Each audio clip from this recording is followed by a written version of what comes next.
Hello ladies and gentlemen, FrozenStag here, and welcome back to the channel for a new video at last. Now, we're back. So, this is a Star Wars Battlefront 2 gameplay video. Now, there will be some Adrian von Ziegler music in the background, just because I wanted there to be a bit of music, because I don't know how much of the audio I'm going to actually use for the Battlefront 2 gameplay. So, I don't know if it's going to be very particularly on the loud side, or it might be slightly quiet. I'm not too sure yet. But either way, welcome to a new video. So, we're going to be basically doing some Star Wars Battlefront 2 gameplay. And it's also going to be a bit of a video where I give you a general update on what's going on with the channel. And some revamping plans that I have planned for the channel. And I'm going to outline them all for this video.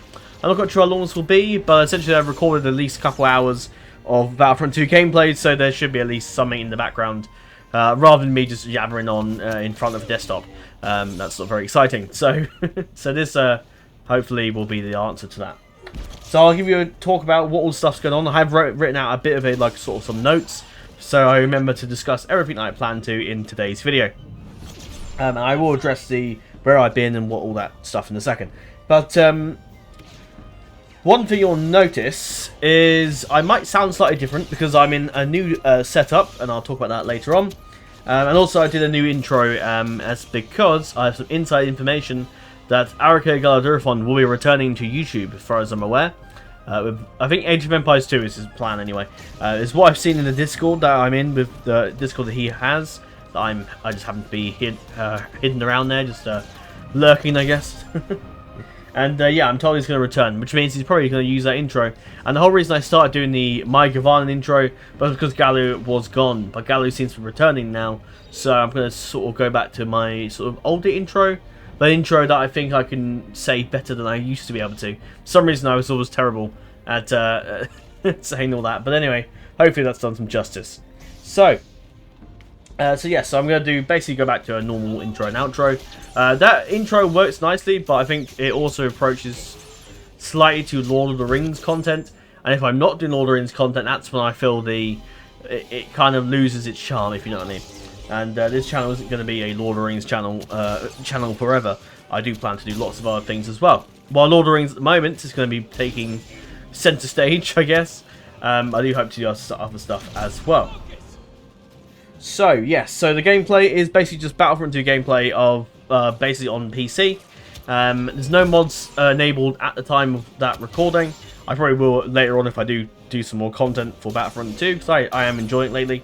I was playing it quite a lot in my downtime from YouTube. And the gameplay is basically just the battle scenarios, so the scenarios you can do when you basically do, like, it's basically like an arcade thing. There's 3 different tiers. They're like challenge missions, essentially. But I just did for the first one, tier number 1 for each scenario, and that was 18 different missions. Then the other gameplay was Battlefront 2 gameplay with the co-op sort of thing you can do, where you play with 4 other people, and you basically survive rounds and rounds of people. It reminds me of like Transformers 4, the old Activision games, the escalation they used to have, and to a lesser extent zombies as well from Call of Duty, without them shooting at you. But yeah, so this video is going to be basically going through and discussing where I've been, what's going on the channel, what's changed in the last month or so. Now, obviously, for me, I haven't actually recorded for about 2 months. Now, I recorded quite a lot of the the Battlefront New Earth and the Fellowship campaign, to the point where I had loads and loads of footage stocked up and stockpiled, to the point where I was like, you know what, I'll take a few weeks from YouTube. And eventually those few weeks became a bit longer. Had a week holiday in between that as well from work, and I didn't really go anywhere, but I just had some time off, and I ended up not doing too much at all. But there were things I was doing, and I'll talk through all that as we go on. So yes, so I've got my list here to go through all the different things I'm going to talk about. So yes, so I've got some stuff coming up at the moment, and basically why I've been away is because I've been basically spending some time away from YouTube, just thinking about the channel and how we can improve things. Because lately I felt like the channel hasn't really taken any great leaps lately, and I feel like that we need to do something to sort it out. Earlier this month we also hit on the 8th of March 2,200 subscribers, which is great. I'm happy to see that, and I was happy to get that milestone at last. Took a while to get there, but we got there in the end. which is sort of another reason why I'm looking to sort of revamp the channel and try and vastly improve things as we move into deeper into 2025. And also, come November, really, September is why I made this channel, but September 2015 is why I officially made this channel. And I think it's the 3rd of November, I think it will be, is the first 10-year anniversary of this channel. And for 10 years, it's done pretty well. I mean, I can't think to myself, what could I have done differently? I know what I could have done differently, but this channel's never been a business for me. It's just been a bit of fun, and that will continue as we go on throughout the channel's lifespan, I imagine. But yeah, so we come from 10 years. I thought about this idea earlier this year, and as we were moving into 2025, and I was having more and more time to think about what we can do differently and how we can improve things, and what I can do for what the next 10 years will look like for the channel. And at the moment, there's things I want to do differently, so that's what I'm going to be outlining today as well. So, what I've been up to, basically. Well, I've got some important things happening in April. I'm not going to go too much into detail of what's happening. Those in my close family and friends will know exactly what is coming up in April. But I won't talk about it too much. Essentially, it's just something very, very important to me right now. And it may mean that there may be less videos and stuff as I'm working towards that. And that's also why there hasn't been many videos lately, because that's been on my mind 24/7. Now, I'm not going to go into massive detail because I don't want there to be any pressure on telling you what happens. If it's good, I'll tell you. If it's bad, I won't tell you. And maybe one day in the far future, I might reveal to you what it all was. But for now, I'm not going to say anything about it too much. Essentially, it is very important to my own life, and it is one of those things that needs to be done sooner rather than later. And you'll find out later on, providing everything goes well with that. Also, I've been working quite hard at my job lately. For those who don't know, I'm work at a jeweler's in my local town, and essentially, yeah, basically, I've been doing quite well to the point where I've sold quite a few items. It's not too hard to really sell certain items once you've been there a while. And for me, I've been there nearly 2 years, coming up on end of May, and it'll be my 2-year anniversary there, which is almost the longest I've done as a job. Although when I was employed at a restaurant back when I was at college, for those who don't know, I'm 23 now. So back when I was at college, I worked at a restaurant at the time, and unfortunately, that restaurant, when I was about to get in towards about a year and a half, I think, that's when the things kind of like COVID turned up, and essentially, basically, I got furloughed. So I was technically employed for a good while, for at least over 2 years, but I wasn't actually going to work because I couldn't, because the restaurant was closed because of COVID. And it didn't reopen during the times when the lockdown was lifted. Basically, they came into a lot of financial issues. And eventually the place was on the verge of closing down completely. Permanently, actually. It was around that time I got a new job.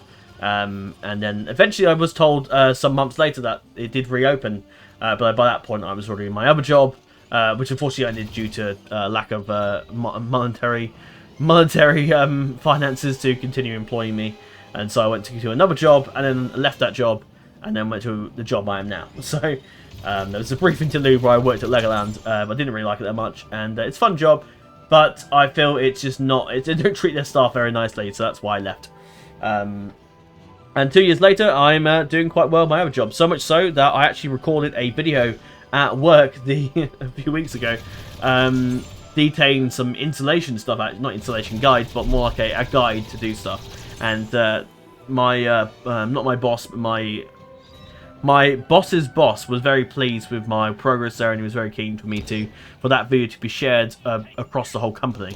So if anyone that works in Ernest Jones, you've heard my voice before, then you may think, hang on a minute, then you may connect the dots, I guess. So yeah, work-wise, it's going pretty well. Unfortunately, at the moment, we're having issues with our card machines, so which has made the job very difficult right now. But yeah, we get, most people are pretty understanding about it, and hopefully the IT issue will be fixed by the time I go back after my few days off. So hopefully that'll go well. But yeah, work's gone pretty well. Generally, things are pretty good. There's stuff you're learning all the time. It's quite an interesting business to stay into. I'm interested to see how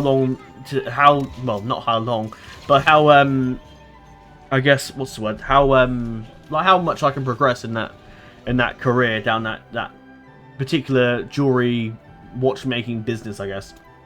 So I'm keen to stay there for now. I have no plans to leave anytime soon. So I'm happy for that to continue. I did have some aspirations to do some IT work stuff, and maybe that might come around in the future. But for now, I'm quite happy with my job right now, and it's quite chill. And yeah, and you know, I'm pretty much well liked from my managers and staff, so that's good. So yeah, and so much so that even me and my manager tend to have a chat now and again about YouTube and things like that, because she is a gamer.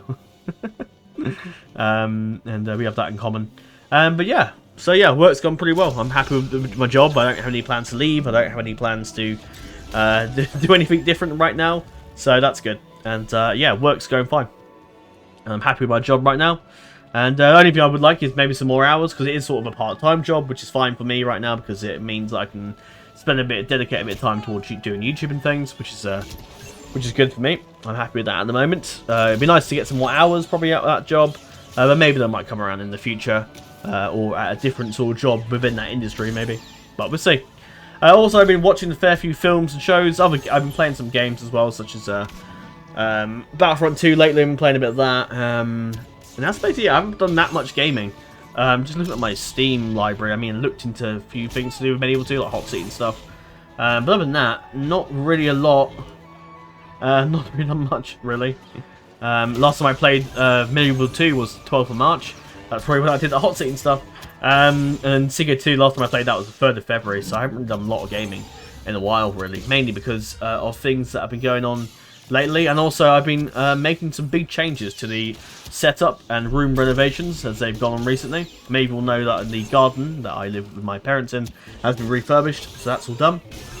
That's going to be nice for the summer, and looking forward to basically just enjoying it over the summer months. But yes, I've been watching a fair few films and TV shows. Some films I've been watching, so I made a list of a few. Captain America, I watched that at the cinema when that came out. The one with Anthony Mackie as the new Captain America. I would recommend watching the Falcon and the Winter Soldier show first, because it connects the dots quite nicely. And obviously, you know, it's quite tricky to keep up with all the MCU stuff nowadays. There's just so many films and stuff going on. So, but yeah, I quite enjoyed the film. I'm not going to go into too much detail about all my opinions of every single thing. I will do that for other things in this video, so I won't go into too much detail about it now.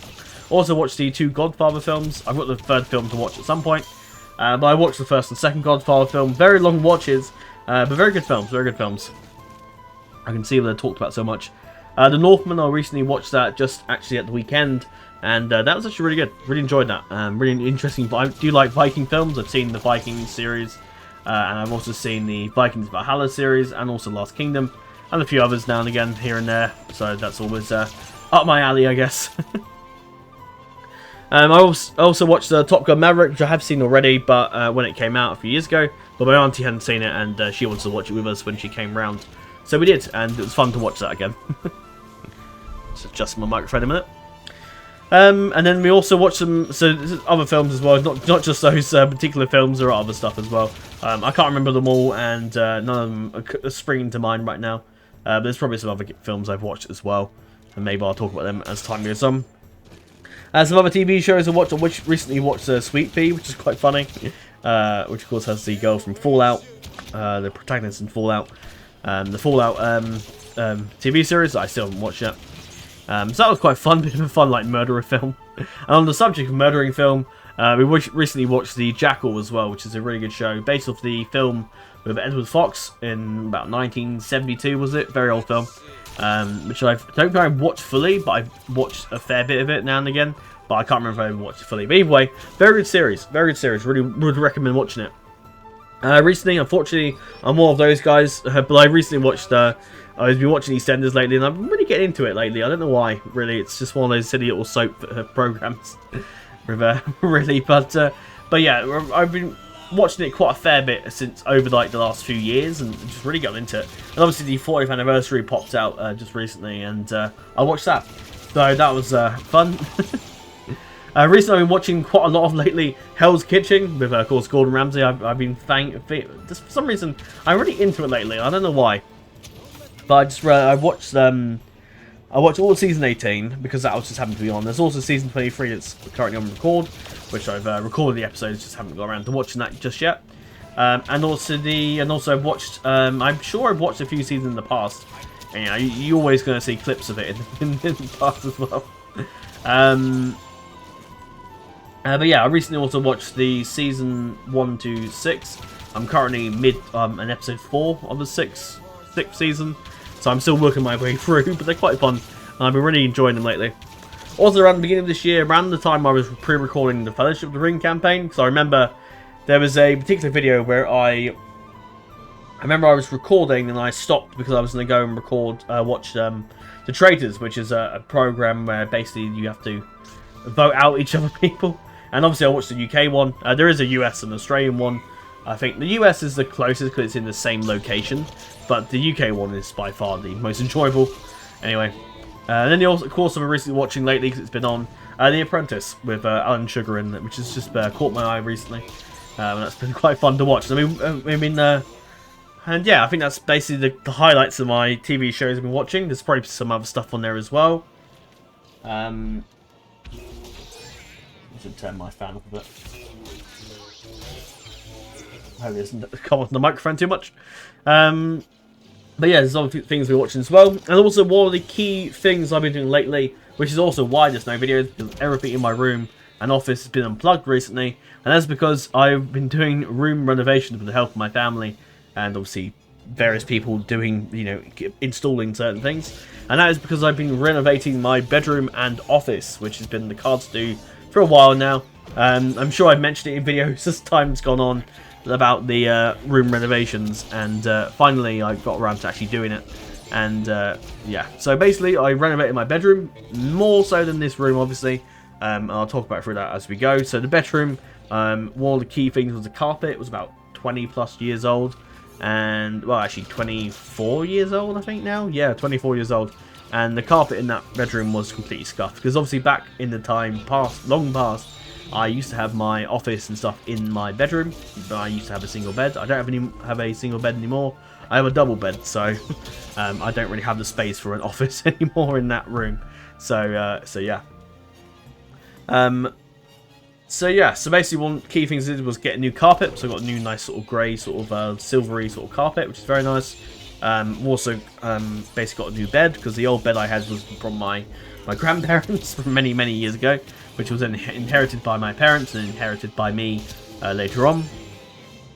And then I got a new bed. Also repainted the walls, because the paint I had was fairly not the best prior to the repaint. I repainted it now, so it's quite nice. And the ceiling needed a repaint as well, thanks to a leak we had in the attic, well, a loft. I guess in Britain you call it a loft, but in America you call it an attic, don't you? So yes, I've done that, and put up some new display little cabinets in there. I put up a nice little big like unit I had. If you're interested to see what my room looked like before I did everything, watch my gaming setup tour. At the time, there was a few different things, such as the fact that I was in a relationship with someone that I'm no longer in a relationship with now. So that's obviously different. So you'll probably see pictures of her in that room. Yeah, everything is just very different in that video. I watch it now and again, just sends me back into memory lane. That really does.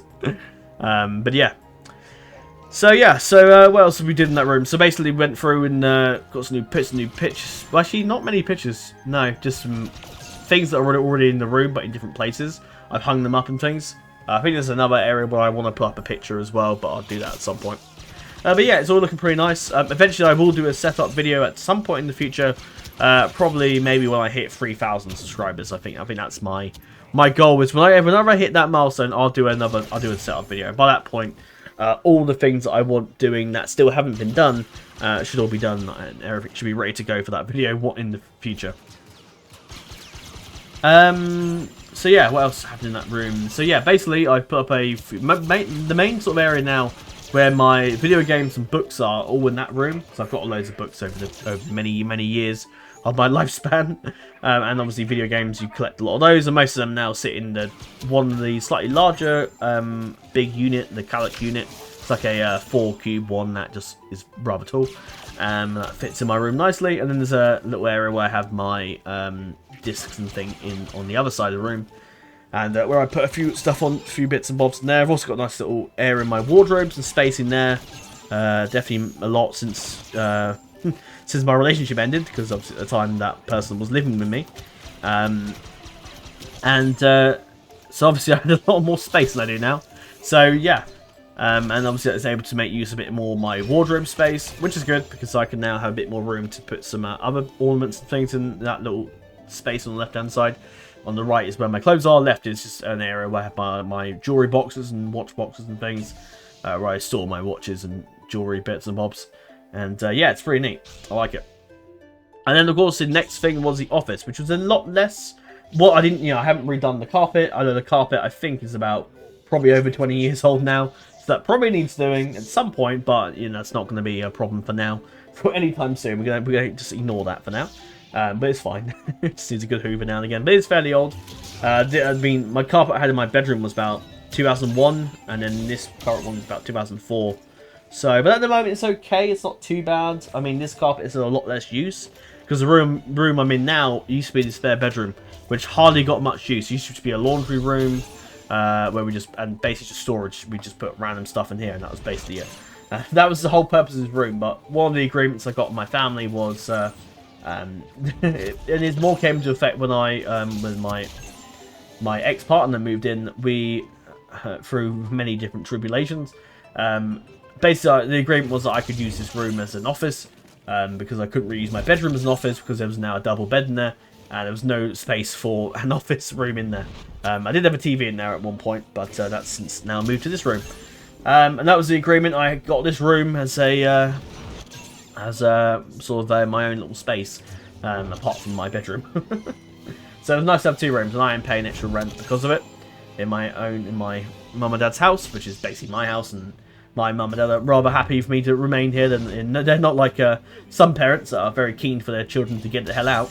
I mean, I'm sure my family would love me to move out at some point, but unfortunately the costs of living for moving out in the United Kingdom, unless you're with a group of friends or in a relationship, is very hard to move out. Your money that you make from work, and if you even get a good job, I know people that have gone to university and are struggling to get a really good high-paying job, unless they do extensive exams and careers. And obviously examinations and things. And you have to normally, like if you're doing law, you have to do a bar exam, and various other law things to do.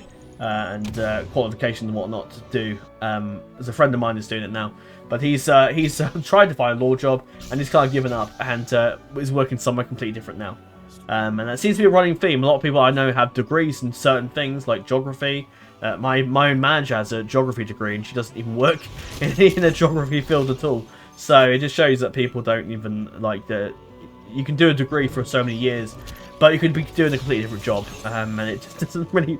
It's not easy to move out at the moment. Is what I'm basically trying to get across.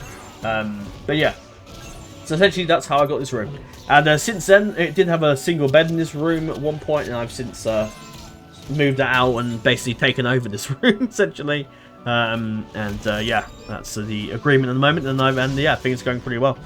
And yeah, I'm not in any great rush to move out anytime soon. I must confess, I'm not struggling to breathe, and I'm an only child. I'm not an only child, but when I was growing up, I was an only child because my sisters were older than me at the time, and they were like much older by the time I got to I mean, they have kids now, and are married, so and have their own houses, so they're miles ahead from me right now. But yes, so what changed with the office? Well, if you recall the previous 2023 setup video, I had the curved desk that used to be in my other bedroom. I had a desk that my mum had, and that used to be in this off room anyway, and I used that, just had it here.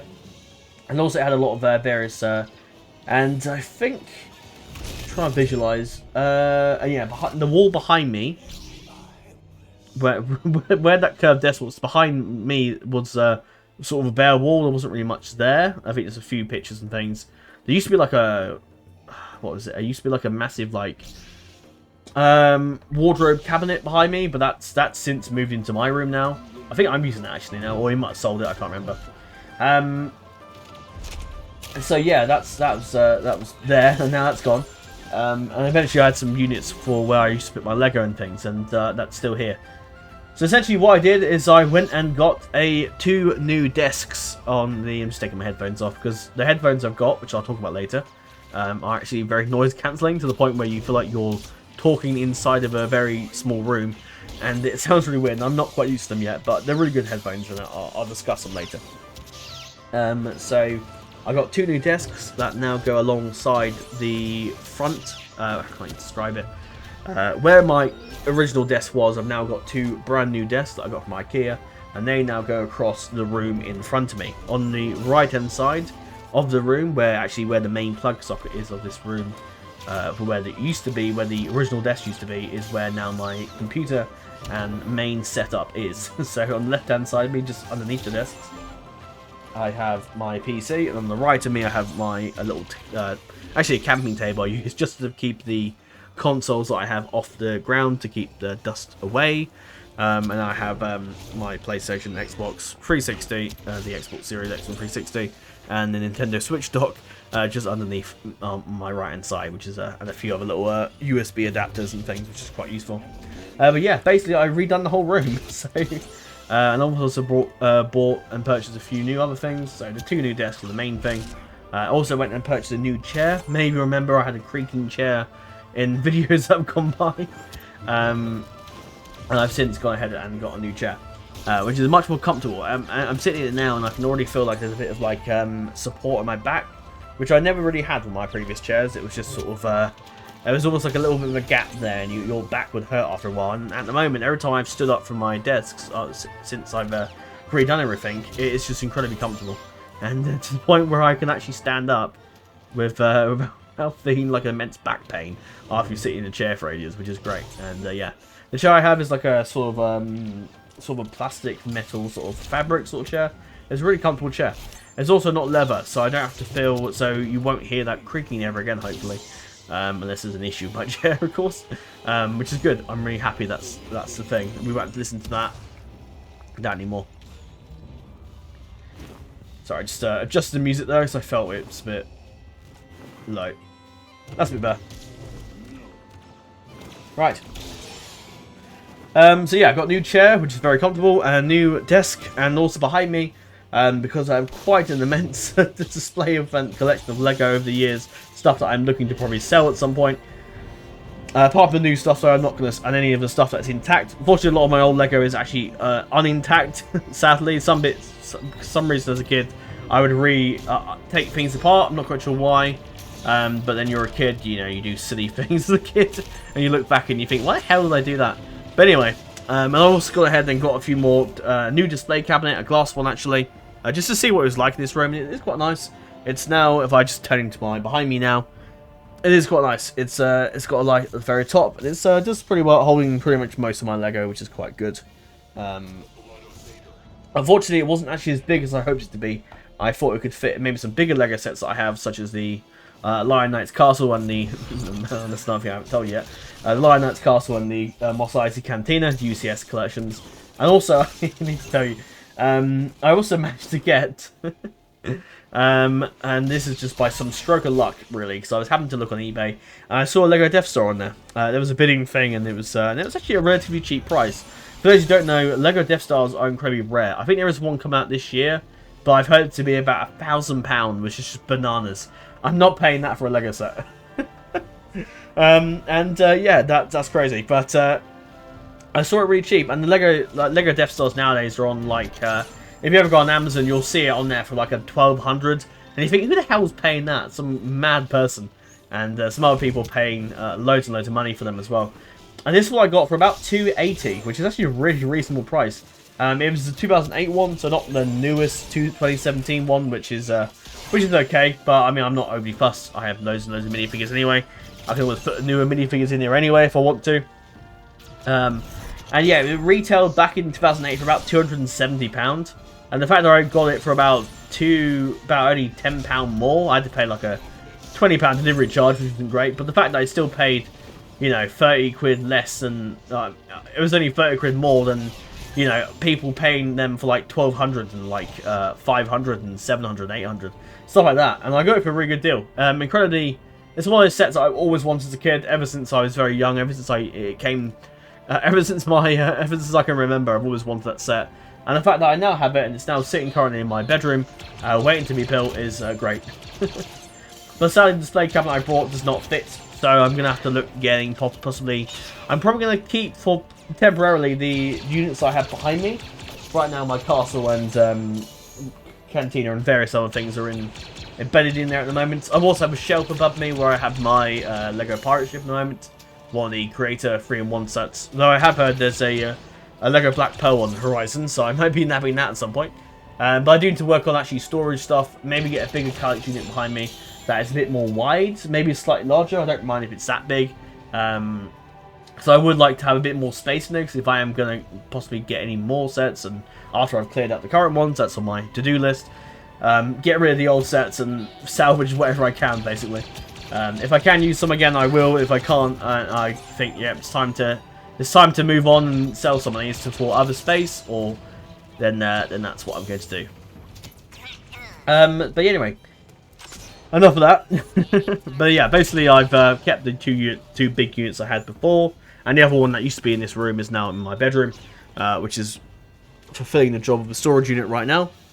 But yeah, the display cabinet's nice. I've currently got the little light on that goes up above the cabinet, which is nice. Which I will keep that. I did contemplate getting rid of it because I thought it's not quite what I wanted. But actually, it's too much hassle to unbuild it and then try and get some money back. So I thought, yeah, do you know what? It's nice. I'll keep it and yeah, let's see what happens. But I might get some other units behind me eventually to maybe store some other stuff in the future. But for now, I won't worry about that. So yeah, new desk, new chair. And I've also gone ahead and obviously removed the whole setup over. There's a few pictures on my Discord if you're interested. So basically my monitor right now is like above the plug basically. And I've got my free monitors, which I do plan on getting some new ones at some point. But I'll talk about all the new stuff in a second. But my free monitors, like right in the center, my center one is my main one, which is what's currently staring me in the face right now. And on the left hand side is my other monitor, which is going to be used for probably recording and maybe live streaming stuff in the future. So I can have a look at. So I like to be able to have a look at my recording, my OBS settings and my audio levels and everything while I'm recording, really, because it's just handy to know. A bit of peace of mind, I guess, just to see that your audio isn't too louder than your actual voice, which is just nice. And it's something I can quickly look at and think, oh, let me just adjust that while I'm recording quickly, as opposed to looking back an hour later after I've recorded a whole episode and thinking that my audio is completely ridiculous. So yeah. And yeah, everything's gone pretty well. I've got a nice little desk fan on my left hand side. I've got my assault lamp on my right. I've got my two speakers, which have to unfortunately go behind my monitor, but that's okay. I've got my mouse mat in front of me. I've got my keyboard and my new mouse. I'll talk about that in a second. And everything's pretty neat. Yeah, my TV is now on my left hand side now, and it's actually no longer going to be part of my recording gaming software, gaming setup. I'm now going to have the monitor on my right hand side as my official monitor for gaming on the console. So if I am going to record on consoles using my 4K capture card, then now I'm going to use that monitor to do that at the moment. Now, unfortunately, the 4K capture card requires a monitor to be either 4K or I think it has to be 4K, yeah. So I'm going to have to actually buy a new monitor, especially for that one. Now, at the moment, I'm not in no rush to do it because I'm not recording anything console related at the moment, but I will at some point in the future soon, so it's going to happen shortly. So what I probably will do is get a new monitors at some point, but I'll talk about that later as well. Right. So yes, also got a yes, I mentioned a new display case. I also got a new, not really new stand, but there's a new stand on its way for a webcam, and I will talk about that. Yeah, I'll talk about it now. So I'm going to get a webcam because I want to start actually showing my face in the videos, because I think it's sort of I've been watching lately Tommy K quite a lot, who does a lot of Hearts of Iron 4 gameplay. And obviously, you know, I think actually it adds quite a lot, and there's a lot of interest and engagement to actually having your face feature in the video, provided it's not obstructing the view of certain like cutscenes and UIs and things in the game. And that's fine for me, but I feel like it adds quite a lot of personality to a video, actually having your own voice. It's not just being a voice talking through the screen. So that's the plan. And the where I'm going to have well, it's not going to be exactly a webcam. It's going to be my video camera that I had before. Now, unfortunately, it isn't very good when you're moving it about. But when it's in a fixed position, it should work nicely. So that's what I'm doing. So yeah, I'm going to get a new webcam stand, which is coming tomorrow actually. Probably when this video goes live, and that's going to go between my desk, between my two monitors on my left-hand side, which is quite nice. But yeah, the TV is now a separate entity. It's where I can just watch stuff on there. I mean, if I'm particularly keen to maybe bring a console over there to play something on the TV, then I can, I guess. It's not hard to do. Although it's a little hard to do because they're connected over here. but I can always move it if I need to. And also, I'm going to have that desk as a place for if I want to, like, write things down. I've got open, like, desk space to do that. As everything's more to what I saw on this end, and I've got a whole little area where I can also build Lego as well. It's a nice little spot. So yeah. So yeah, that's pretty nice. So I'm going to be featuring the webcam and my own face in the videos a bit more, to be something I'm looking forward to, and maybe adding a bit of extra pressure in making sure you look nice in the video. Which is not. I'm not going to go too crazy. Don't expect much, but I don't want to. I don't want to look terrible. But there will be some days where I'm like, yeah, do you know what? I don't really look great on a recording today, so I'll just turn the webcam off, and I can if I want. So yeah. So also one thing you'll notice that the microphone might sound slightly different because I've moved the microphone into a different position.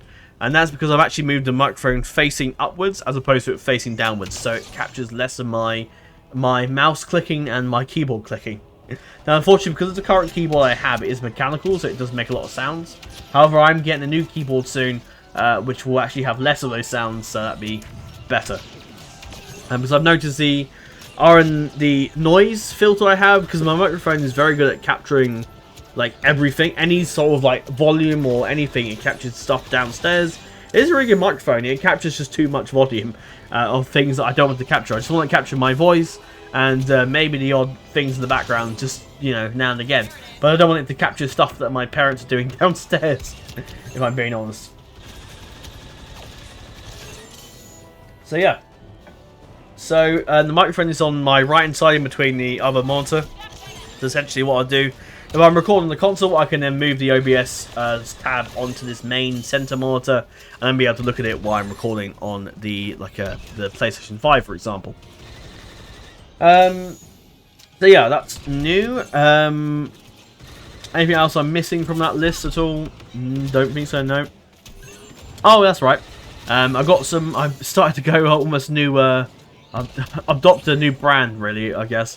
And that is, I've started to have a go at trying out the Razer equipment, because I see a lot of YouTubers, not just because loads of YouTubers do it, but because I know they are very good quality equipment.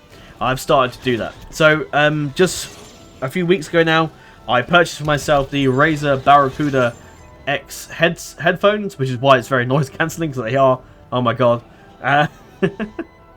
And yeah, they are very much noise cancelling. Holy crap! And when I take them off my head, I can just hit everything. When I put them on, it's so quiet. To the point where when I'm recording, I thought this would be an issue when I'm actually like talking on the video, and it's not too bad. But now and again, you feel like the need to take it off. But I think as I get used to them, it'll be fine. But they are great. They're Bluetooth, so I can plug them in without having to have a headset on, having them plugged in. I mean. But actually, one of the cool things it does, it actually has it's a hybrid sort of headset, so it has a USB adapter. And essentially, you just plug it into the back of your computer, and then just plug the adapter onto the smaller USB, and voila, it literally, you're plugged in without actually having your headset plugged in physically to the computer, which is amazing. I love that. But it's cool. Bluetooth is quite handy as well, because it's a headset that I can use for other things, not just gaming. I can use it for, you know, if I go to like the gym, which is sort of I'm planning to do at some point this year. I'm planning to get a membership at some point. Or if I'm going, walking home from work, I can listen to music on the way home. I can listen to music downstairs in my house if my mum's like working at home, because she works at home quite a lot, and obviously it's hard to listen to things when, you know, she's on calls now and again. So having your own headset is quite useful, and even when you're sitting downstairs you're sitting downstairs waiting for maybe a show to come in like half an hour, but there's something on that you're not really bothered about, you can just sit there with your phone on and listen to whatever you want about your family getting annoyed with you because you're disturbing their peace and they're trying to listen to a show. So that'd be nice. Oh, that's interesting. I just happened to this just in real time on the 24th of March, but I've just noticed that version 6 of Divide and Conquer, no, it hasn't released, has just said there's going to be some updates to the Northern Duo line. Unique name and unique banner symbol, primary and secondary colours. That's quite cool. Nice. I didn't even. That's unexpected, but that sounds quite cool. And they actually called now Reunited Kingdom in the actual game and Kingdom of Arnor in the files. Quite cool. Nice. Anyway, a bit off topic, but we're back. But yeah, that's quite cool. But yeah, so I've got a new Razer headset and it is brilliant. The audio quality I feel is much better. Like while I was playing some Battlefront 2 earlier because I was just getting some more footage because I didn't know how long this video was going to be. And amazingly, the footage was it was actually the quality when I was just playing the game, you know, just chilling. While recording it, just felt the quality was great. I felt really immersed into what I was doing, and I think noise cancelling is like it's the big thing these days. It helps you get immersed a lot more in the footage, not in the footage, but in the game you're playing, and it really helps as well. And I almost forgot I was sitting in my bedroom for a bit, and the time sort of just passed by, and it was just really good fun. And yeah, I really enjoyed playing Battlefront 2 earlier. So maybe I think from now on I will record Battlefront 2 with a microphone volume. Providing that I probably need to do a bit more testing to make sure that everything's okay, audio wise, with my microphone and audio, and making sure you can hear me clearly. Unfortunately, I'm using the thing called RNNS Noise, which is basically a noise filtering system. Basically lowers the volume on my microphone and also cuts out a lot of the background noise. So if my video sounds on my microphone sounds slightly artificially edited, it's because of that filter that is available via OBS. Unfortunately, just use a fair bit of your CPU, but then it's worth it if it doesn't mean you have loads of background noise in the background, which is annoying. And also, for some reason, I don't know why, and maybe this might change. Maybe I might. This could be a microphone thing as well, so maybe I need a new microphone later on. But for now, it's fine. I don't really want to buy another one yet. But yeah, yeah, for some reason, if I say certain things, for some reason the audio just sort of cuts out. I don't really know why. It's one of those little things I can't really do anything about. It's just one of those things I need to put up with as we move by, on the channel, and hopefully it becomes less of an issue as time goes on. Also, I purchased a new Basilisk Razer mouse, and I've got it currently plugged in and ready to go at the moment, and it does look really good. It's really nice. It's very comfortable basically it's very comfortable. It's very lightweight. The mouse like moves around quite easily. There's a bit of gameplay in some of the Battlefront 2 gameplay if you do see it all, because some of it is actually you may not see if the video is shorter than I've recorded for, but I did try and use a bit of the mouse, and it is very quick and efficient. But unfortunately, I'm not very good with with mouse gameplay when it's not on like a game like Battlefront 2 or Call of Duty for that matter. Unfortunately.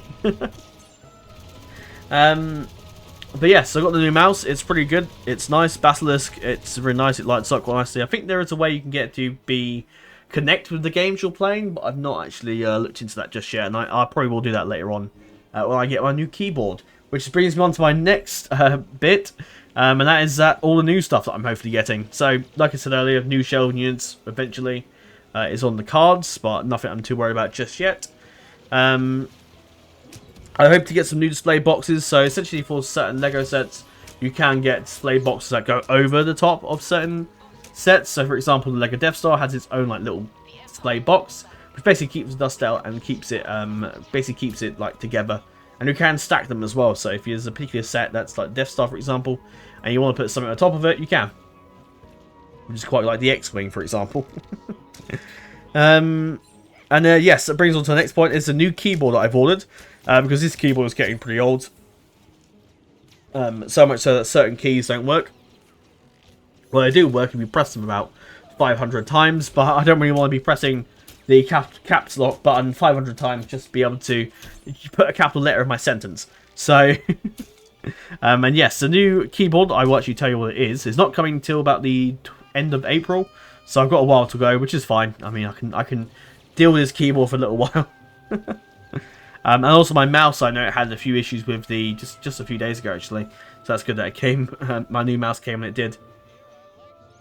And that mouse I've ordered, the keyboard. Let me just click on that. So I've got the name of it. Is the Razer Ornata version 3, which is a low-profile gaming keyboard, hybrid mecha membrane switch. I have no idea what that means. But yes, the V3. There's a TKL version. That's the 10 key less version, but I've got the normal one. Which is the same price really actually, so it's not much difference. But I did get it for quite a lot cheaper. Same with the mouse. I got both of them quite a decent rate, like probably about almost half price I think, which is really good. And it's a nice keyboard. I'm looking forward to getting it, and be nice to give it a go. And it's got some actual proper like media keys, so I can like switch off the music and turn on and off the music quite easily and seamlessly almost, which is really nice, really handy. Because right now I have to use F9. F7, which is okay, but it's just nice to be able to press it without having to worry about pressing another key. You can do it a bit quicker, so that's quite cool. So that's something I brought, so that's on its way in the 25th of April, maybe earlier than that, possibly. But that's coming. Yes, so I have ordered a new stand then for also my phone. I'll talk about that more for certain other videos that I have planned that I want to do. But essentially I'm going to get a stand for my phone, so I can basically use my phone as a little to record things like literally on my desk facing down, which is quite handy if you're doing like unboxing videos, which I may end up doing one day, who knows. I can't remember if did I list that on the not really, no, I'm pretty right in. Just be a test of what my mouse and keyboard sound like right now. Hang on.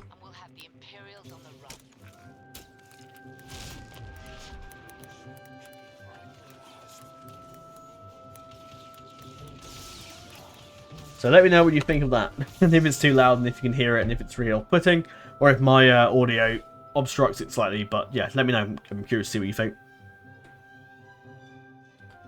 So essentially, so yeah, so we got some a new stand for the phone placement, and also a new stand for my webcam, and also my microphone. Well, not really a new stand. Microphone is fine. The stand I have is quite nice. It's a light up one as well. Everything's light up in this bloody room. Even my wax melt is light up. My salt lamp is light up. My speakers light up. My stand lights up. My microphone lights up slightly. And my like the cover I have that goes across my that covers my keyboard and mouse go on top lights up. My keyboard lights up. My mouse lights up. Basically, my entire room is like a light up show, light show essentially. But yeah. And I'm hoping to get some new monitors, probably priority being for the console one, because I can't actually use... The way I've got it set up is that I basically can put my HDMI cables, basically swap them around, so if I want to record on a particular... if I want to record on a particular console, I can just switch those HDMI cables around and plug them into the 4K capture card, which is in my side of my computer. And also where I have my monitors, so I have a little HDMI adapter, which I've had for several years now, which basically swaps between the... So say if I want to use that monitor for a computer screen, for whatever reason, maybe I'm doing something here and I've got YouTube in the background, or there's some other stuff, maybe I'm copying something down from another monitor, and I want to watch something on YouTube while I'm doing that, or listen to something in the background, and then just be able to swap things around when I want to. And also another button which swaps it over back to console gaming, which is very useful. So yeah, that's good. So yeah, eventually on my cards, this is miles in the future probably. I don't think I'll be doing it at least the end of the year probably around my birthday I imagine, unless I'm motivated to do it earlier. And that's probably getting a new computer. Now I've had this PC since 2019. It is the second PC I've ever had. Well, actually no. Well, no, yeah, that is right. The second PC I've ever had. The first PC I had was in 2015 when this channel started. So I kind of think that's almost a 10-year anniversary present. As we begin now this new phase of the channel, I feel like I deserve a phase-free computer. But I'm not worried about that until at least the end of the year, or maybe earlier than that, depending on how I'm going with my finances and if I have the money to spend on it. But essentially, I want to get a new PC, and that's on my list because I like this PC. But I feel as we are going to be going on to record other things, would like to get a better PC because 2019 Basically, 2019 equipment unfortunately just doesn't hold up in 2025 and 2020 and to 2020s as time goes on. So yeah, it's time to get a new one. I'm looking forward to that. Hoping to get a better graphics card. Maybe one of the new modern ones that have come out. Or is it the 5080 or something or other, I think, which is quite cool. I have the 2080 right now. Yeah, that'd be a big idea. One second. Yeah, and yeah, so I'm gonna get a new processor, an i9 processor, more gigabytes of RAM, more storage as well, which is always quite handy, especially because I have a lot of games that I don't actually have installed because they take up so much storage, and then when you're recording as well, it's not handy. And at the moment, I have an external hard drive, which is okay, but I recently had issues with 2 of my other external hard drives that were in my Xbox and PS5 that are both basically just died on me, and I've lost probably loads of like progress and save files and loads of stuff installed on my consoles, which is really annoying. And I'm concerned that my current one might pack up, especially as that currently contains all of my rendered footage, which isn't actually much at the moment, but there is a lot of other stuff on there and footage files that I have. That's where all my videos go when they're rendered. They all go there.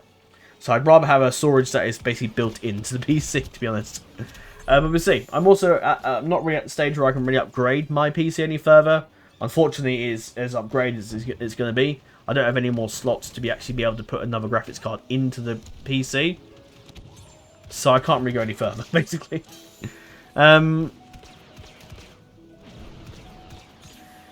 Also, the other thing I will mention with this headset I've got on is that the volume key is actually on the headset, as opposed to me trying to grab hold of the when I had the other headset, I had to grab hold of the little what is it called, the volume adapter key thing that's on your headset cable. Whereas this, it's just built in, which is rather useful. So yeah, what's next to discuss? So yeah, new PC is on the cards eventually. Again, no rush, really. I don't want to fork out too much money for a PC just yet. But I would like to get one at some point, especially a new one. As we are, well, it's been 6 years since I've had this PC, 6 years. So it's probably time for a new one at some point. So I don't plan for that PC to be the one that I upgrade. Like I never, for example, excuse me, I never, for example, upgrades like from PS5 to PS5 Pro or anything like that. I tend to go from PS5 to PS6, like stuff like that. I've always done that. I never bothered to get the Xbox One X or whatever the hell it was called, or the Xbox 360, whatever the hell the newer Elite was it, I think. I never really bothered with that. I just tend to go from one mainstream console to the next, and then we'll see if I do bother going from PS5 to PS6 whenever the hell that ever happens, because I'm not overly well, there's still loads of games that I want to play on the PS5 yet, so, and my other console. But yeah, and even there's other games on my 360 that I probably want to play too.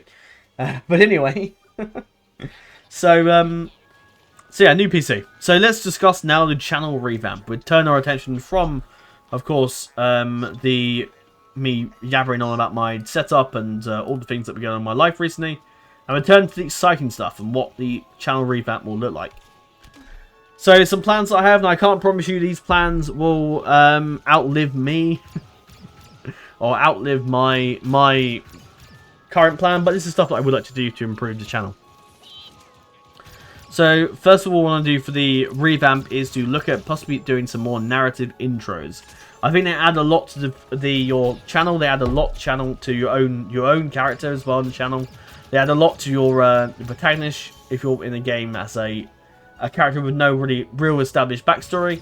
Adds a lot to the Total War and CK2 campaigns you're playing, or any other strategy games you're playing that have no established characters. And it allows you to form a bond between those particular characters as you go on throughout the world. Now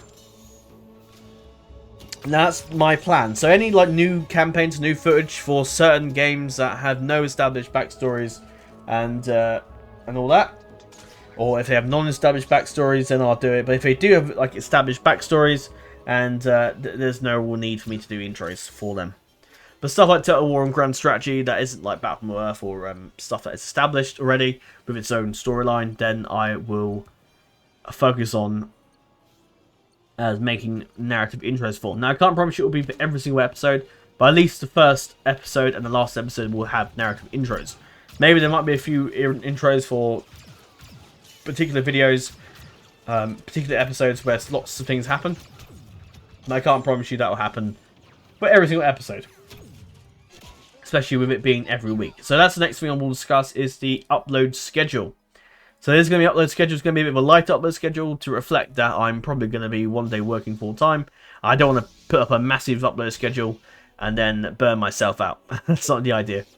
Whereas last time around we had a schedule of basically let's just upload loads and loads of stuff constantly and basically just do quantity over quality, which is I contemplated doing, but as time went on I realised I didn't really want to do that, so I didn't.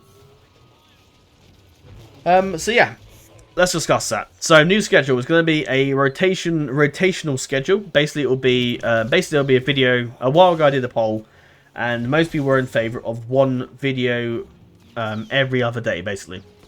That's what I will do. So for the first week there'll be videos on Mondays, Wednesdays, Fridays and Sundays. And then that will change around and essentially be, for the week after that would be Tuesday, Thursday and Saturday. Basically that means I'll be doing 3 campaigns, 3 ongoing series, and on Sundays will be the videos where I do special content that isn't related to a particular series. I mean, it can be a series, I guess, of a thing, but it doesn't have to be necessarily a video where I have to sit down and it doesn't have to be a video where I have to hold to a series, I guess. It can just be any stuff I want to do. But I do have a few plans for a series that I would like to do, but we will see where the wind takes us. So yes, what is going to happen on those days? So Mondays or Tuesdays. So basically that'll be a Monday and Tuesday next week, and it will just rotate between those 2 days. Once the schedule is set up, basically, and I'll discuss that in a bit. So Mondays and Tuesdays are going to be dedicated to Total War content. Total War content will be one of the main primary things that I will play on the channel, because it is the most popular content and it's content I enjoy the most, and I think it's really fun to make a campaign and a series out of. Wednesdays and Thursdays are going to be dedicated, or Wednesdays or Thursdays, depending on what week it is, are going to be dedicated to series number 2, which is going to be called the Unique Themed. So essentially that means, Unique Theme basically means videos that aren't related to strategy games. So stuff that isn't related to Total War, and stuff that isn't related to strategy games, basically. So, yeah. And then you got Fridays or Saturdays, we're dedicated to strategy game theme series. So anything under strategy games will be classed as that, basically. So now I will announce. Oh no, I haven't really mentioned Sunday, but so Sundays are going to be every other. Basically, it's going to be a specialist idea series. I've written a few ideas down. I'll leave them in the schedule so you can read them out. In fact, most of the stuff I'm reading out from this schedule are actually all in the Discord. So if you want to have a quick review and read of them in your own time, you're more than welcome to. So I now will announce what the new current content you will see on those days that is going to be coming to you, hopefully in the near future. Probably officially May probably is when the schedule will officially begin and come into effect, because obviously I need to actually record a lot of this content, and there's still a lot of key stuff happening in my own life that I need to take care of for now.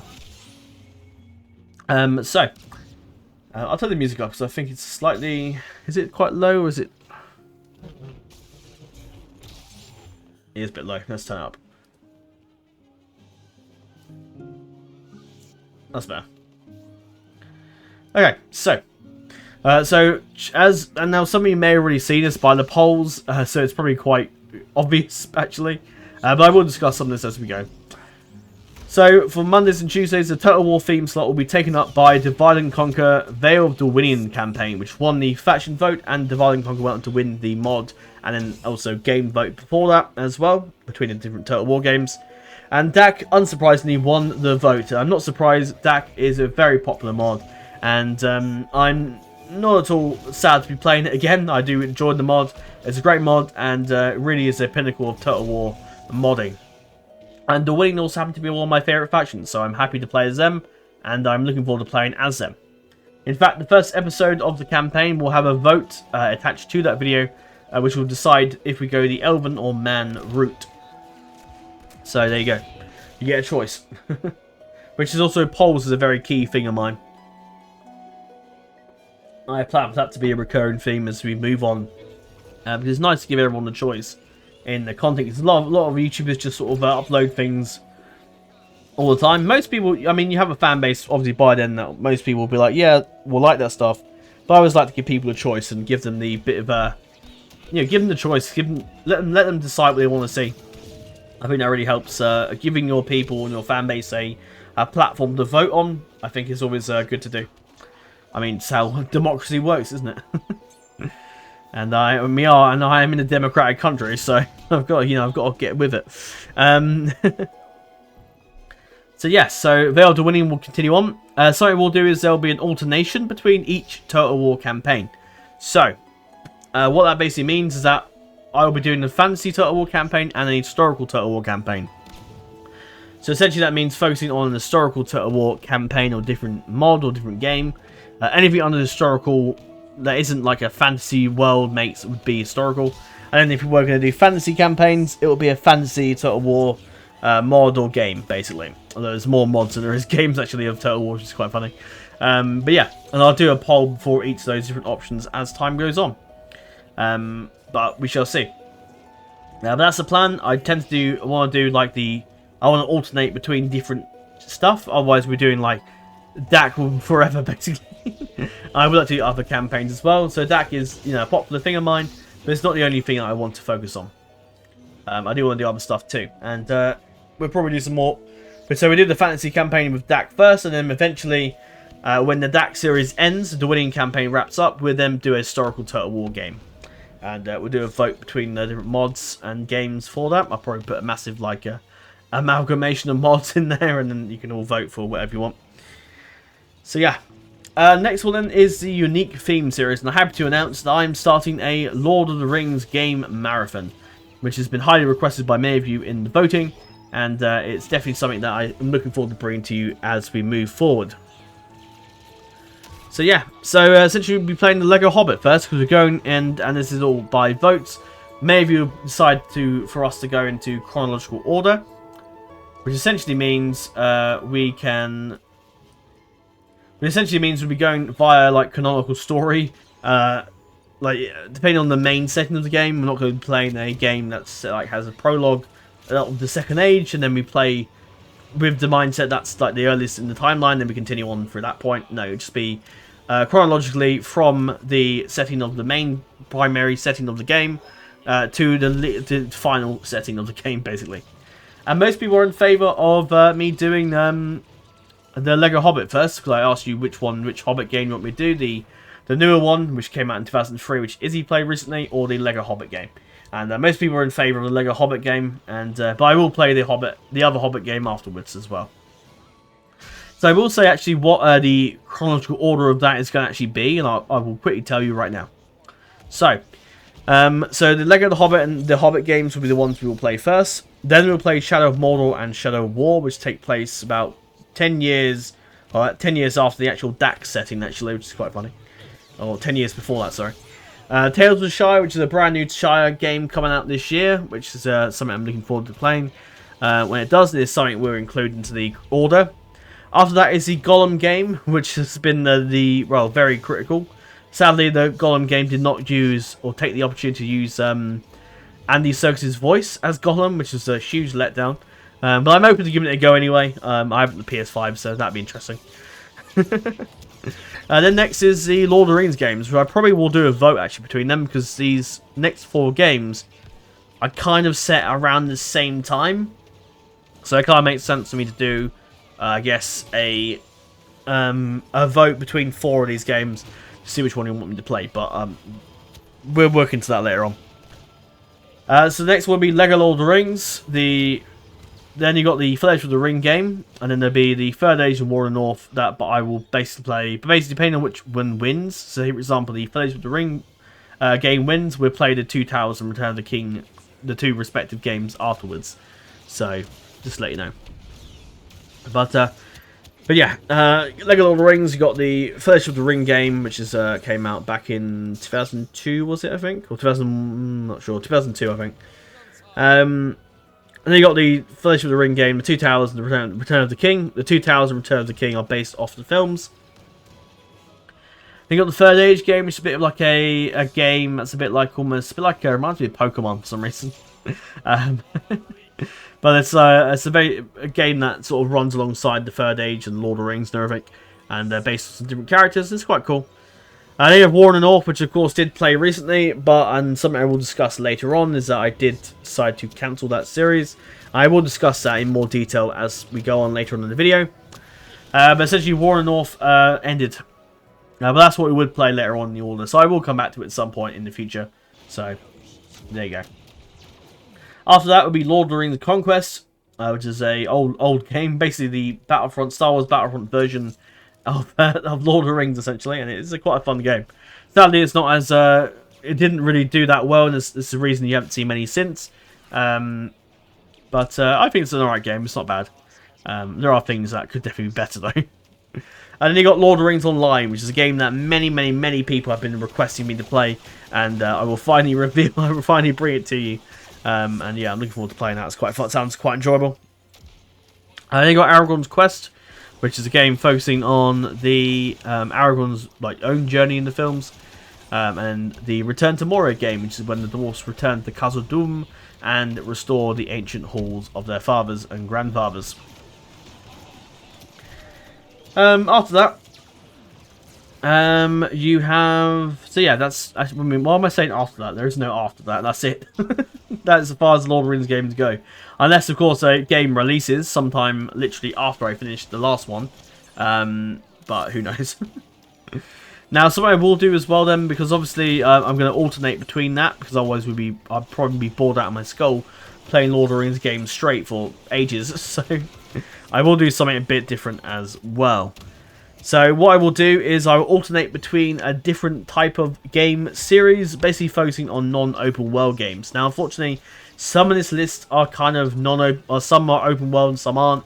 But essentially, the list that I'm going for is going to be kind of open world games, and then it alternates between non-open world games, and that's the idea. But then some Lord of the Rings games are non-open world anyway, so you know, I'll do my best, alright? But yeah, what other games can you expect to see? If they're open world games, I'll briefly go through this now. It won't take too long, but I will briefly go through it. And this is what you'll see for the next poll, probably. Although, there's a few options that I may do before these, but I'll discuss them anyway. So, open world games that I will consider for the next vote, unless they're ideas that have been suggested or stuff that I plan to remaster, but I'll talk about that later. So, Lego games is one, because that's sort of open world. Far Cry games, the Mafia games, which is fitting recently as I played watched the Godfather films. The Tom Clancy games like Rainbow Six Siege, the Wildlands and Breakpoint games, and a few of the others as well. But they class enough as open world. Assassin's Creed games, so anything Assassin's Creed related, which Shadows released recently as well, which looked okay. It didn't look too bad. Didn't look as good as Ghost of Tsushima. But I'd be surprised if it was anything better than that. Because Ghost of Tsushima set the bar massively high for that. I'm looking forward to the next release, actually, as well. Archaeology games, so games like Indiana Jones, Tomb Raider, Uncharted, etc. The Watchdog games, Rockstar games like Bully, Red Dead Redemption, Revolver, GTA, etc. LA Noire, that's one. What the hell was it? Sorry. I thought I saw like a massive bug in my room. I was like, where did that come from? But that's alright, going crazy. I guess you would be if you were doing YouTube. I'm joking. Superhero games, so stuff like Batman, the Batman Arkham series, Marvel Spider-Man games, the Avengers game, maybe the Lego games as well. There's a few in there that I probably would do Lego versions of as well. So yeah, those sort of games. The Kingdom Come Deliverance games, because obviously the second one came out recently, so both of those games essentially the duology, I suppose.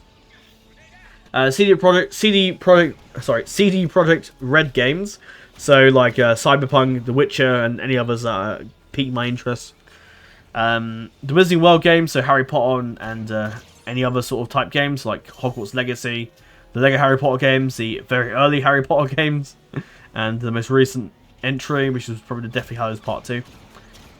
And then on that final poll options, you got the PlayStation exclusive games, so Ghost of Tsushima, not Tomb Raider, sorry, God of War, Horizon Zero Dawn, Last of Us, Astro's Playroom, I guess. Any others that spring to mind as well. What am I thinking of? Maybe even like some of the like games, even though some of these aren't really exclusive anymore. But I'm gonna like class them as exclusive just for the purpose of that vote. But you know what I mean. Racing games, so games like racing games like Forza Horizon. What else? Need for Speed. I'm ready to play Test Drive Unlimited, stuff like that, really. Which is an interesting option. The Just Cause games, which is a game series I was introduced quite early on as a kid. By a friend of mine, actually, who's now a member of the RAF, actually. But I haven't spoken to him in years, though. But we were good friends back in, like, year 8, I think. Back in, like, 2014, 2015. I remember him leaving, actually, and I remember it being around the time I started my YouTube channel, actually, as well. I think it was around that time, anyway. Or we left just before, I think. And, yeah. And then Minecraft, of course, that's very much open world. Now, in terms of non-open world games, there's quite a few out there that I would like to consider. This is what you might get an idea you might see for the poll later on. But we'll see. So, Call of Duty games, that's obviously very keyly non-open world games. The Battlefield games, they're quite fun, apart from the most recent entry. Thou shall not be named. The Ben 10 games, for those who don't know, they're very old Ben 10 games. I remember playing them as a kid. Based off the old, like, continuity of Ben 10, because I think it's changed since then. But that's pretty cool. They got the James Bond games as well, which obviously many people have probably seen the controversy about Amazon buying out their studio, which is interesting. So, see where that leads. Hopefully not to its destruction.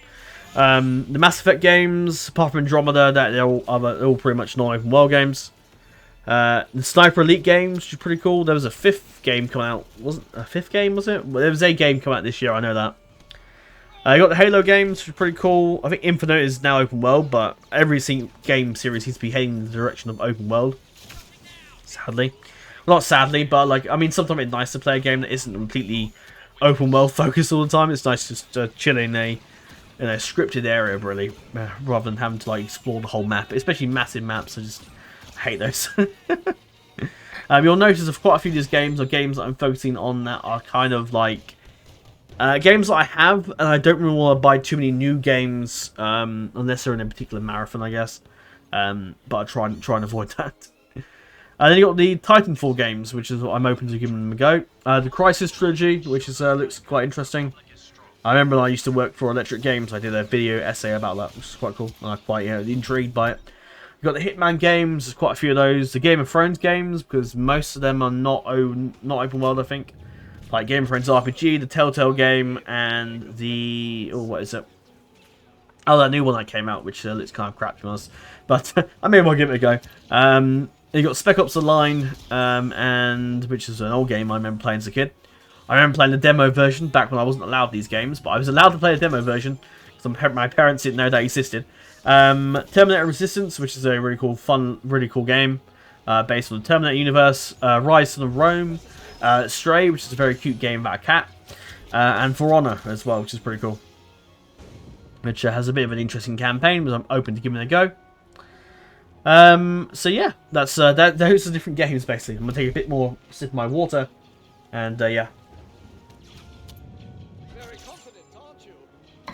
Okay, right, moving on to the next thing, and that is of course series number 3, and that is basically going to be Battlefront Earth. So we are returning to Battlefront Earth, which is of course a series I started a while ago. Back in 2022. Now and I've really continued it recently last year, and continue to do so now as we return to it now as the official strategy game slot. So there you go, you can get loads of it now. So essentially, we're playing the Battlefront Earth #1 good campaign, which is what everyone has voted for first. I will play the other campaign, the second campaign for the evil version of the second campaign. That's a really weird way of saying that, but. But yeah, the evil campaign for Battlefront Earth 2 is what we play after that. And that is something I'm looking forward to greatly. I think it'll be good fun. But my main goal is to play for the main campaigns, the normal campaigns of Battlefront Earth. And then we'll continue on, and then we could play some of the other modded sort of campaigns. Such as Age of the Ring, the Battle for Tamriel, the Great War mod. Great War campaign, sorry, and the new Shadow 4th Age one that I saw mod for ages ago, and a few other campaigns I'm sure that exist out there that people will probably tell me to play. But yeah, do let me know. But yes, I will alternate as well as I would say. I will alternate between the Battlefront Earth game campaign and back to another thing. So probably Sigo 2 or Sigo 3 or Heartsvine 4 or something a little bit different, or maybe Bannerlord or Mountain Blade, something. Well, that's the same thing. Mountain Blade or something like that, just to switch up a bit between Battlefront Earth. But we'll see how we go. Maybe it's more likely that I probably will do Battlefront Earth and then do like the more grand strategy stuff. Maybe Bannerlord I might do when Battlefront Earth finishes up, basically, maybe in the future. But we'll see. So yeah, that's basically the sort of how it's going to work. Now, I anticipate this schedule coming into effect officially from May 2025, but that could be a little bit later on. I'm also going on holiday for 2 weeks in June, so that could throw off the schedule a bit. Maybe I might just have to do a 2-week gap, possibly. And then there is a week I'm away in September as well. And I mean, there will be some days and stuff where I'm not in the right frame of mind to record. Maybe Maybe I've had a really bad day. Maybe I just don't fancy recording. And my one rule with YouTube is to never record when you don't want to, because it leads to disaster. Anyway, so let's move on. So, let me look for the list again. Oh yeah, okay. Right, on to the special videos on the Sundays. So I'll mention and go through a few of the ideas that I have of some of these. So I can't promise you that I will do every single one, but these are the ideas I have and stuff that I'd like to do as time goes on. There's also one key thing that I definitely am going to do, and you'll see that quite soon in the near future. So the special videos, let's go through them all then. So first of all is the hot seat epilogue / time-lapse videos. Which basically means, I did a couple of series like that a while ago of the hot seats that I did on my Discord server, and I basically made epilogue time lapses of the map and epilogues of what happened and all that stuff, and talk about the hot seat basically. And I do plan on doing that. There's something I do alongside this other thing that I want to do. I do definitely want to do that because there's a few hot seats that I've done in the very many years ago that I want to finish off and make into an actual video. So for I forget entirely what they're about. So yeah, I definitely want to do those videos soon. And it's definitely on the card to do, and I definitely will be doing it. I've done it recently with newer stuff. Although for some reason I missed out on the actual the time lapse part, which is a shame really, because they're quite good time lapse. Time lapses are quite interesting to see how the map changes, so I definitely will be bringing that back. Then you got some discussion videos about games, so any games that particularly, I don't know, maybe there's a game that comes out and I particularly want to talk about it, or maybe there's a game that might be like almost coming out, and there's like some trailers for. Maybe I might do a video where I discuss and talk about that, or maybe like a video where I react to the trailer, maybe, or who knows. It's just something like that where I can discuss and talk about a video game. Maybe that might be something you might be interested in.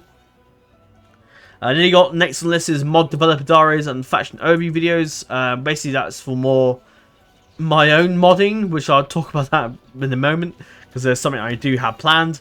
But essentially, any mods that I make, I'll do developer diaries for and an overview video of each faction and their particular changes.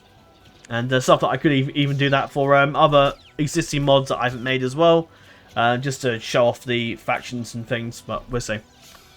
The next one is the tier list / ranking and / AI tournament videos. You may recall I did a tournament series where I basically put the AI factions together and basically made them attack each other in the custom battle, and then basically I would just make it into like a tournament and then mark off, and whoever wins goes forward to the next round basically.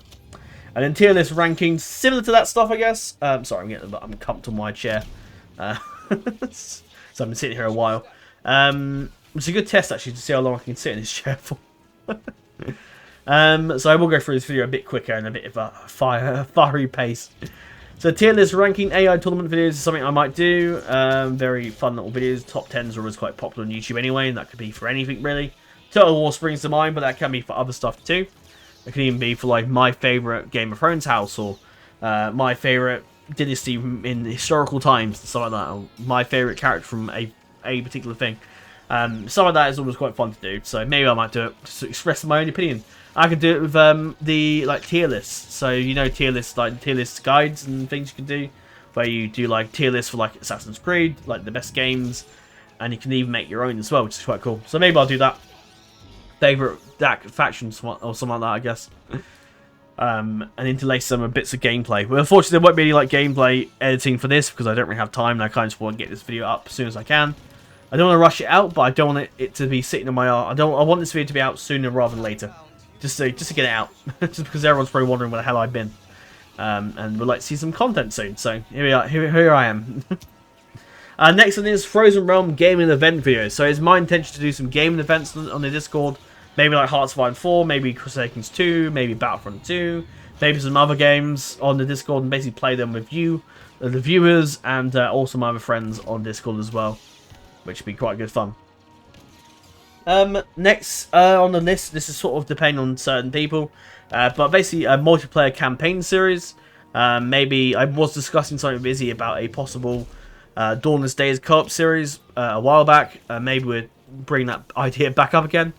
And that would be a nice thing to do, doing some multiplayer stuff, but that definitely would be up on Sundays, because obviously that relies, especially on people that are in different time zones, or maybe people that are in the UK, who knows. But I did a series in the past where I was with someone in America, and they were obviously, and I was recording around 3 o'clock in the afternoon. It was obviously about 9 o'clock in the morning for them. And then there was, I think that's a friend, Captain Turtle Waffle. I did a series with him. Although it wasn't really that was more of a hot seat thing where we just send the turns back and forth and recording in our own time. But it wasn't as interactive as a multiplayer series as I did with Mythic many years ago. Mod review and showcase videos, so showcasing certain mods, or from maybe Medieval 2, maybe CK2, maybe other stuff, who knows. Maybe doing my reviews of them, possibly. Although I'd have to play the mod a bit more than just look at it. Next is scenario and historical. Oh, excuse me. Scenario and historical skirmish battle video. It's basically me playing scenario battles, like historical battles from Medieval 2, Battle of the Five Armies, that sort of thing, and any like skirmishes, maybe for Battle for Middle-earth or other stuff. But yeah, that's the idea. Next on the cards is nation world building. So essentially, nation world building was basically time-lapse videos. So yeah, essentially years ago I did a nation world building series for EU4 with the custom nation designer thing you could do. And that's basically what I would do. Basically, I would go through and create a particular scenario, and I would put basically a bit of music in the background, and then basically do a time lapse of the result of what happens afterwards. And yeah, and then I would just do, just basically just be me building the world, basically in the confines of EU4, essentially, which is quite fun. Next on the cards, which I have done in the past with the old Stag cast. Whether or not I call it now, if I bring it back, I don't know. But essentially, podcast type videos and stuff that I would like to do. Sitting down with a particular YouTuber or anybody really, and with a bunch of people discussing a certain topic. Maybe there could be some spicy stuff about like the politics. It could be like discussing. That's always tricky to do that on YouTube these days, because people get too offended.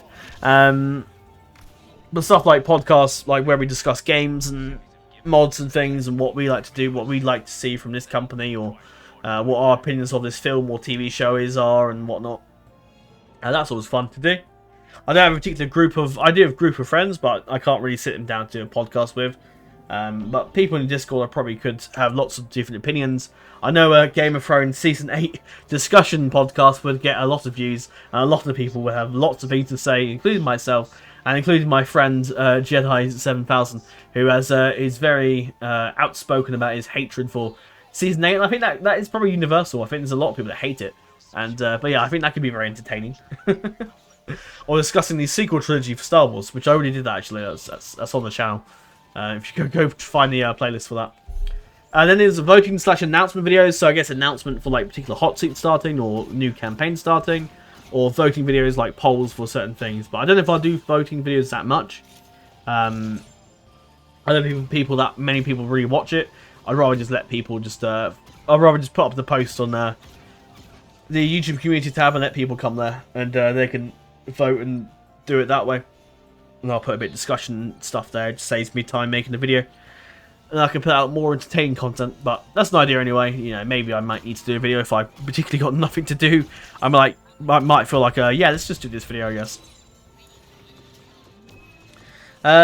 Next then is Lego building and overview video. So this is an idea I've had recently, and it's partly why I wanted to get some tripod cameras and things, and that's because I wanted to actually have a go, because I have quite a lot of Lego to build, and I thought, why not make it, because sometimes Lego building takes up quite a long time, and I thought, why not just, like, record it? Like, you know, I'd have to do a bit of editing to make it fun. I'd have to speed it up a bit after maybe, I could always do a bit of, like, real-time building for a little while, then speed up a bit, and then just do, like, yeah, I have to really experiment with that. Doing certain bit, maybe making each video, yeah, I don't know how I'd do it. It would be, there's a lot of different ways I could do it. Having like a little, because I've got my lamp on the left hand side, I can use for like just showcasing if I'm building it in the dark. Basically, the idea is I would have is to speed it up, like basically go for different types of recordings, zoom in on certain bits, build certain bits in real time, build certain bits in I guess in time lapse mode, I guess. What was the other idea I had? I think building it just like then going through and discussing the set, I guess. Basically, which is an idea I would like to give a go. So maybe that's on the cards. Next one is live streaming content. That's been something I've been thinking about doing for ages. Obviously, live streaming is a completely different ball game than YouTube is, so that raises some issues possibly, and maybe I may need to get a better PC for it. So yeah, live streaming content is on something I would like to do. What I would do live stream wise, I don't know. Maybe I'd link it with other series and campaigns. Possibly, we'll see. The next idea is could be what if scenarios for almost anything really, but CK2 is the one that, and CK3 is the one that speak to me more so than anything else, and that is basically what if scenarios. So for example, scenarios such as like if I don't know, if Ned Stark was maybe if he managed to succeed in the coup against Joffrey and became Lord Protector and basically almost overthrew him and put Stannis on the throne. Coups such as what if the Targaryen did this, he never fell? What if Rhaegar slew Robert instead on the Trident? What if Harold Hardrada succeeded in taking over England? What if the French invaded and conquered England in the 100 Years' War? What if I guess what's another one? What if Aegon the Conqueror decided to invade New Valyria? What if the Blackfires won the war in the Blackfire Rebellion? What if Rhaenyra won the... Basically, what if Rhaenyra was put on the throne peacefully? Stuff like that. Is the idea. Next one is unboxing / setup videos. Obviously, setup videos is something I'm going to do anyway, but unboxing videos for like stuff like new computers and new particular things that could link into Lego stuff as well, like unboxing a particular Lego set, like the Lego Death Star, for example. But I think that Lego building video would have to be in like different parts, especially sets like the Death Star, because that's bloody huge. That's got a hell of a lot of bags in it. But that's an idea. And the next is an all-faction RP Total War campaign, which is an idea I've had for quite a while now about doing this, and it's an idea I've wanted to do for so many years, and it's taken me a while to get to it. But essentially, what I would do is play as all the factions, and I would RP as each and every single faction, every single character, and RP as much as I can to give each faction and basically identity, and give them their own particular goals and plans and whatnot. And even though I would be fighting against myself, there is still an element of RP at stake, and you can see like the greatest battles of a particular war. For example, like a great big battle of Minas Tirith with me controlling, pretty decent Mordor army versus Gondor's defenders, and then the whole of it will be in the fate of my own incompetence and the AI in actually winning the battle or not, or losing the battle for their particular faction. But basically, I've been RPing the whole way through it, and that's an idea that I'm going to bring to the channel probably quite soon, probably more June, July. I would say, but it's definitely something I want to do on the channel. I've been aching to do it for years now, and yeah, hopefully that's going to happen. So now, what I will do in anticipation for this RP Total War campaign, because I want to be able to like have the best experience and best RP and things, and that is because I'm going to have a go at bringing back the Stag Overhaul Custom General mod projects, and now. It's been a while since I've done this. One thing I did release was the Enhanced Teutonic DLC with the help of a few other modders. and basically I did the main porting and a few minor things. I made published the ModDB, but this time I won't bother going to ModDB unless I'm particularly motivated to put my stuff on there. But I guess we'll see. But I'm not overly. I don't really plan on wanting to have to keep an eye on ModDB all the time. I'd rather just keep it to. I'd rather just maybe post it on the Discord. Although the file size limit will screw me over, won't it? Actually, no, not if you put a link in there. That's fine. No, it won't. If you put a file in there and it's over like 25 megabytes, I think that's when it screws you. But if it's like a Google Drive link, it should be fine. And yeah, keeping it on Google Drive or on YouTube via a YouTube link or on Discord might be a better alternative for me, rather than having to put it on ModDB and then I have to keep an eye on that all every 5 seconds. I just don't really want to do that. But essentially, I'm going to bring back the Stag Overhaul Custom General mod projects. And the focus at the moment for this first return to, I guess, this idea is I'm going to be focusing on some smaller, less advanced mods. Now, the sub-mods, well, not sub-mods, the sub-mod will basically be played in that Controlling All Factions RP Total War campaign. I'm happy to say that the first iteration of the poll will be uploaded to YouTube on the community tab around the same time as this video. And I'll leave a link to it in the description of this video as well. And you can click on that to take you to the link straight away. But I do plan on... I think the music has just stopped, isn't it? No, it's still going. Good. I've got my headset turned off because my ears are just annoying me, irritating. But yeah. So I want to focus on the smaller mod. Maybe I'll do some bigger ones later on, but I think for this first time doing this, I definitely want to do some smaller mods. Now, some of the mods that I've chosen are may not be as small as you might expect, but they're small enough to the point where there's less for me to focus on, if you know what I mean. It's tricky to explain, but to get across, but that's the idea. But yeah, basically, for some of you may recall, I did a couple overhaul videos in the past. Sadly, I ended up deleting the developer diaries because I ended up discontinuing the project. And I felt as if it was just no point keeping those videos around, sadly. So, but yeah, so essentially what I'm going to do is bring that mod project back. And we'll be basically I'll do my own sort of overhaul, maybe adding some family trees, adding a new custom general, which is the main focus, new bodyguards and bits and bobs, and lots of new things.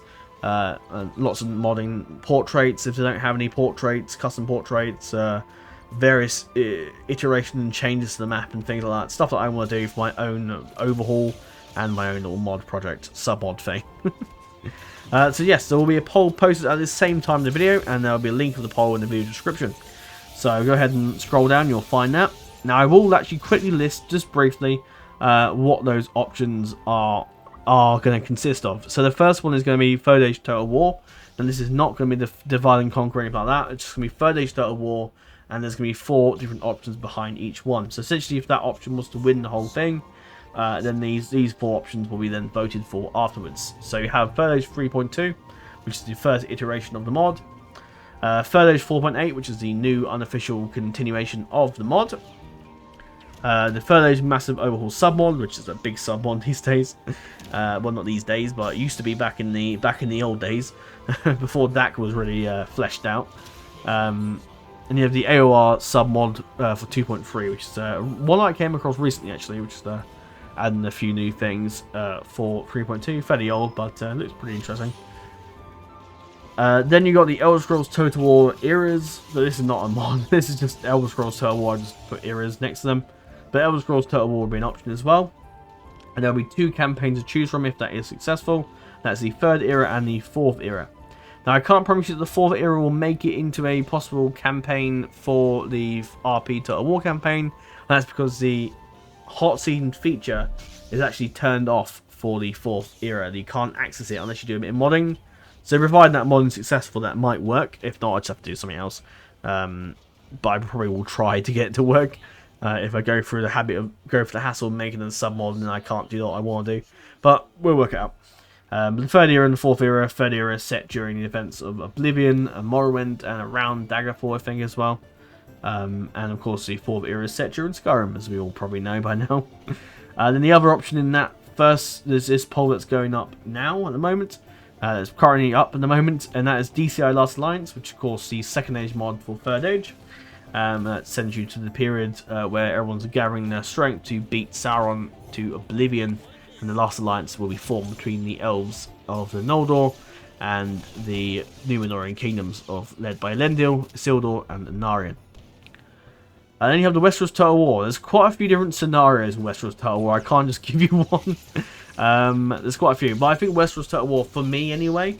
Now, I wouldn't be surprised if the Lord of the Rings option wins, because they always bloody do, because they're very popular in this channel. And that's no indictment against playing or modding them. I'm happy to do either one. But I just think, for me anyway, they're just very popular, and I know very well they're going to win. I know if I would have put Dak on this list, they would have won Flying Colours. That's why I didn't bother putting them on. I probably will do a Dak sub on at some point, but I won't put a poll for it, because I know it'll just win. But Westeros, for me, I think it's maybe not the best thing to do for a sub mod, but the best sort of way this RP thing works. And obviously, whichever mod wins the vote, I will do a mod for, and then I will do the RP Total War campaign, controlling all factions, with the chosen mod. So just so you're aware, but obviously I won't do it until the mod's actually finished. So so you know, we're talking good, probably possibly maybe August mainly, maybe I don't know. It depends how quick I am with the modding really, and what else is going on really. But probably August, summertime. I imagine this when we're probably you might actually see this series and when the sub mod's done, but we'll see how we go. Some sub mods might be quicker to be done than others, but we'll see. But I think Westeros Total War lends itself quite well to this scenario and this idea that I have better. Because I have tested it in the past with it as well many years ago when I was doing it in my own time. But yeah, so the Westeros Total War scenarios, there'll be quite a large poll if they do win, because there's a lot of different scenarios for Westeros Total War. You've got Age of Kingdoms which is a King of Rivers and Hills submod. That is a submod set during the events of the Ironborn invasion of the Riverlands, when the Durandons have already taken over the Riverlands, and the Muds are long gone from that point, and the Durandon Storm Kings rule over the entirety of the lands of the Riverlands, and then the Ironborn are coming to take it off. And there's been an Iron Wedding, which is basically a red wedding, but Ironborn style. Which is quite cool. There's lots of different things. The Starks currently control the north entirely. I think there's the Martells have defeated the Yormwood, so they're gone off the face of the earth. And then yeah, some basic other stuff is done as well, and Dawns are united. Yeah, the Storm Kings are the biggest faction. The Arryns are facing the Mountain Clan rebellion. The Lannisters are just doing nothing, and the Ironborn are generally causing trouble. And then you got the King of Rivers and Hills submod set during the events towards the later stages of the Andor invasion, where House Mud still lingers on with the greatest leader who ever lived, Tristan, the Hammer of Justice, who is an absolute Chad. And there's a reason his name is still being talked about thousands of years later on in actual lore. Then you got the Fire and Blood submod, which is an alternate submod where Viserys Targaryen invades Westeros. He gains the support of the Dothraki, and he invades the Seven Kingdoms with the help of various other vassals and lords that have joined him. And it's also at a time where Ned Stark has not been killed. Robert's still alive, so it's a very interesting scenario. And the Dothraki showing up is just, it just speaks for itself, doesn't it, really? And then you got Youngbloods, which is more of a hot seat scenario, but essentially it's a scenario that's set up basically for more of a hot seat, but it does work quite well as a single player game, so it works quite nicely. Basically it's like a War of the Five Kings, but the Targaryens have shown up earlier in the timeline, and then the Stormlands is united with Renly and the Tyrells. Stannis is still alive, but very severely outnumbered, and the Greyjoy is also severely outnumbered. And the Starks are obviously united with the Tullys, and the Lannisters and the Crownlands are united together as well, basically, I think, if I remember correctly. And then you got a few factions that are not meant to be playable. They're just admin factions, basically, but I guess you could play as them. And then you got Rhaegar's Vengeance, which is basically very similar to the Fire and Blood, although Fire and Blood adds in the Beyond the Wall and the Night's Watch, although Rhaegar's Vengeance doesn't for some reason, and it's not in the game. And that's basically a sub-one that focuses on Rhaegar Targaryen returning from the dead, who mysteriously didn't actually die. Basically, there was a double, I think was the story. There was a double. Basically, someone was pretending to be Rhaegar at the Trident and fought Robert and died. And Rhaegar basically went undercover, and for some reason didn't reveal himself for a while and has been plotting in the shadows, and now returns with a massive army at his back, captured Harrenhal, and it prepares to invade the Seven Kingdoms with the support of his newfound support, essentially. Jon also finds out who he's his father, so he returns to the Targaryens. Barristan joins with Rhaegar. Gerald Darkstar goes and joins with Rhaegar.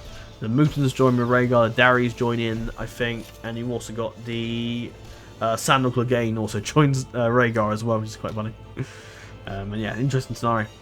War of Usurper is obviously set during Robert's Rebellion. War of Conquest is set during Aegon's invasion of Westeros. The Blackfire Rebellion is set during the Blackfire Rebellion, very self-explanatory. Winds of Winter is based on the last book, which is quite good. So that's coming. That's obviously an event about the, after the events of Feast of Crows, not Feast of Crows, Dance of Dragons, the book, not the time period, the book, the book that's called Dance of Dragons, and that's basically a time when the Starks are basically been almost defeated, but the Manleys hold on to try and restore the Starks to Winterfell. With the surprise return of Rickon. Aegon's showed up in the Stormlands. Tommen's still on the Iron Throne. I think Kevin's been shot on the toilet by that point by Pycelle. I think was it? No, not Pycelle. Varys. That's it. And then Pycelle died as well. Cersei's going mad. Euron's invading the Stormlands. Sorry, not Stormlands. And yeah, Eric's going crazy. And Stannis is in the north as well. They have Winds of Winter Sword, which is a sub-mod of Winds of Winter. Basically, it just changes a few things, such as the Boltons have been defeated, and Stannis has defeated them, and he rules the North. But Jon has also, in an alternate history, has actually taken Stannis' offer, and he's gone south as the legitimized son of Eddard Stark. Also, Daenerys shows up as well. Aegon's taken over most of Stormlands, and Marjorie's a candidate to marry as well. Victarion has come back and he's taken over control of the Iron Isles. He's now king. What else is different? Jaerion Lannister has returned from Valyria with a massive army, and I think what else is different? Isn't Baelish in charge of the Riverlands? I think at that point, yeah, I think he is. And Freys, and yeah, Bolton's somehow. So Ramsay survived. And he's fled with the Bolton to the Freys, and then the Boltons, the Roose died, I think, and the Manleys aren't the thing because they're just part of the Stannis faction, which is quite cool. Next, you got It Takes 5 to Tango, which is a hot seat scenario again, basically between 5 different factions: Stannis, the Arryns, the Lannisters, the Greyjoys, and the Targaryens, basically fighting out for control of Westeros. Basically, diplomatic tensions have grown between them all. And they're at the point where there's no turning back, and they're at war with each other. And basically, it's whoever the hell wins. It basically almost be like the Britannia DLC for Mabel 2. That always just to win, take over the whole place. And that's what that scenario is about. Burning Realms scenario is set during around the end. Oh, where is it? It's when around just before the Battle of the Blackwater. Around that point, when the Greyjoys have invaded the north. Stannis has taken over the army, overran these forces. The Tyrells are kind of on the fence about supporting him or the Lannisters, or House Stark. Rob's doing pretty well, beating the crap out of the Lannisters, and the Martells are doing nothing as always. And the Arryns doing nothing as always, and that's basically it. The Old Gods is a very early sub-mod set in a very early period of the North, whereas lots of different houses vying for control, and it's long, but I think it must be around the time of the Andal invasion, I think. But it's just before the Starks kind of take over as leaders of the North, I think is the setting, I think. It's an old sub-mod, I must confess, but yeah, it works. Then you have the... yeah, that's it. And you've got a few other houses that show up. Greyjoy and Arryn are kind of like... I think are they hordes, or are they like... No, I think they're like just on the borders of coming north. They have a few territories in the Vale and the Iron Isles that are just on the very close to the north, but it's basically zoomed in and focused on the north, and also the Night's Watch and the Wildlings are a thing as well. But you got like the Grey Starks, you got the Starks, you got the Umbers, the Boltons, the Mormonts. I think it's their own. Was it Glover? I think, I'm not sure.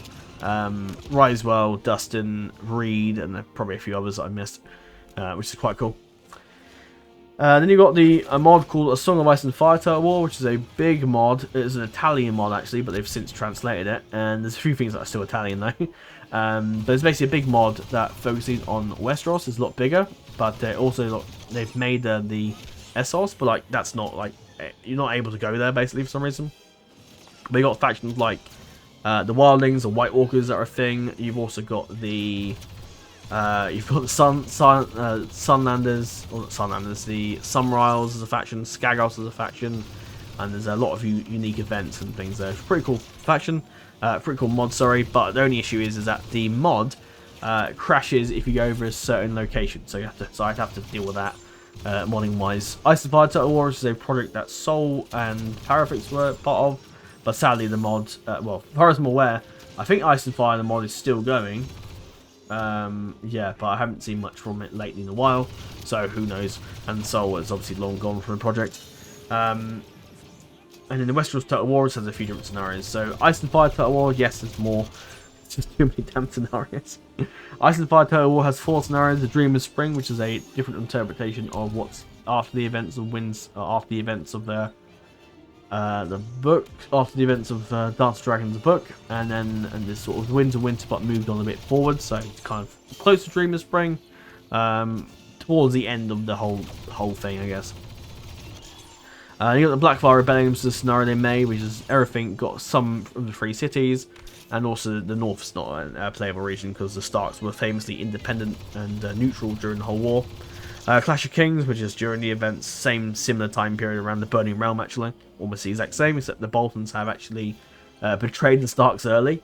And the Greyjoys are still invading the North, and yeah, the Starks are in a bit of a harder situation, which is actually quite fun. And then you got the Mega King, which is, again, Viserys Targaryen invading Westeros, which is quite cool. But it's a different sort of thing. And in the Westeros Turtle War scenarios, there's a few. You've got Game of Thrones Enhanced, which is more based on the show, and not too much based on the show, like Season 8 based on the show, thank God. But it's basically a Game of Thrones Enhanced sub-mod, focusing on adds some more factions in, but it's more sort of focused on I feel like on the TV show. So you'll see more TV show elements, basically. The New Beginning sub-mod, which is basically a very large, basically a bigger map of the Westeros Turtle War, essentially. The North, for example, is massive. You got the Westeros Enhanced Alpha, which is a very nostalgic mod for me.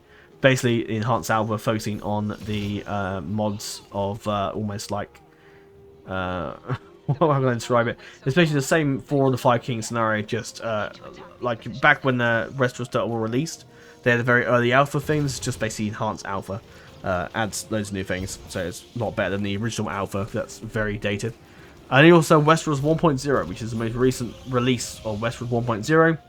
Obviously Fire and Blood isn't on there because Fire and Blood is it has way too many scenarios and factions, and that's too big for me to focus for my first project for now. So yeah, that's Westeros DCI Elder Scrolls, yeah. So the next one is 1648 Total War, which is a mod that focuses on Germany and parts of Scandinavia in the year 1648, around the 30 Years' War, I think it is. But yeah. And you got some Medieval 2 Total War scenarios, so there's different ones here. So Medieval 2, for example, you've got and this is based from the custom campaign mod 2. So you have the alternate grand campaign, which is a campaign that adds in the Timurids, Mongols, and Papal States and Aztecs as playable nations, and that can actually do stuff in the campaign rather than just not exist. Normal grand campaign is just a normal version of Medieval 2, but I might chuck in the Saxons as a faction in the game just to make it a bit more interesting. Then you have a few more provincial campaigns. So, for example, the Northwest campaign, a Northwest Europe campaign is just set in the Northwest, with Hungary, HRE, Britain, and all that area. The Southwest is just the Southwest, so Spain, parts of Italy and things. And the North Africa, I think it's a bit in there as well, I think. And then you got the Britannia Peninsula campaign, set in basically just France, England, and Scotland, vying for control of the area. The Iberian Peninsula campaign is an enlarged version of Spain, basically, with France, Portugal, and the Kingdom of Spain and the Moors fighting it out. The Mediterranean campaign is a campaign that goes from all the way from Spain all the way over towards Greece, which just adds in a few factions around the area. And the Tyronia campaign is a campaign that focuses on a new landmass where all the European factions and other sort of nations have ended up over there as well. Basically an amalgamation of them all, basically. And then the other option is the Kingdoms expansions. So basically, you may recall Medieval 2 Total War released the Kingdom expansions DLCs.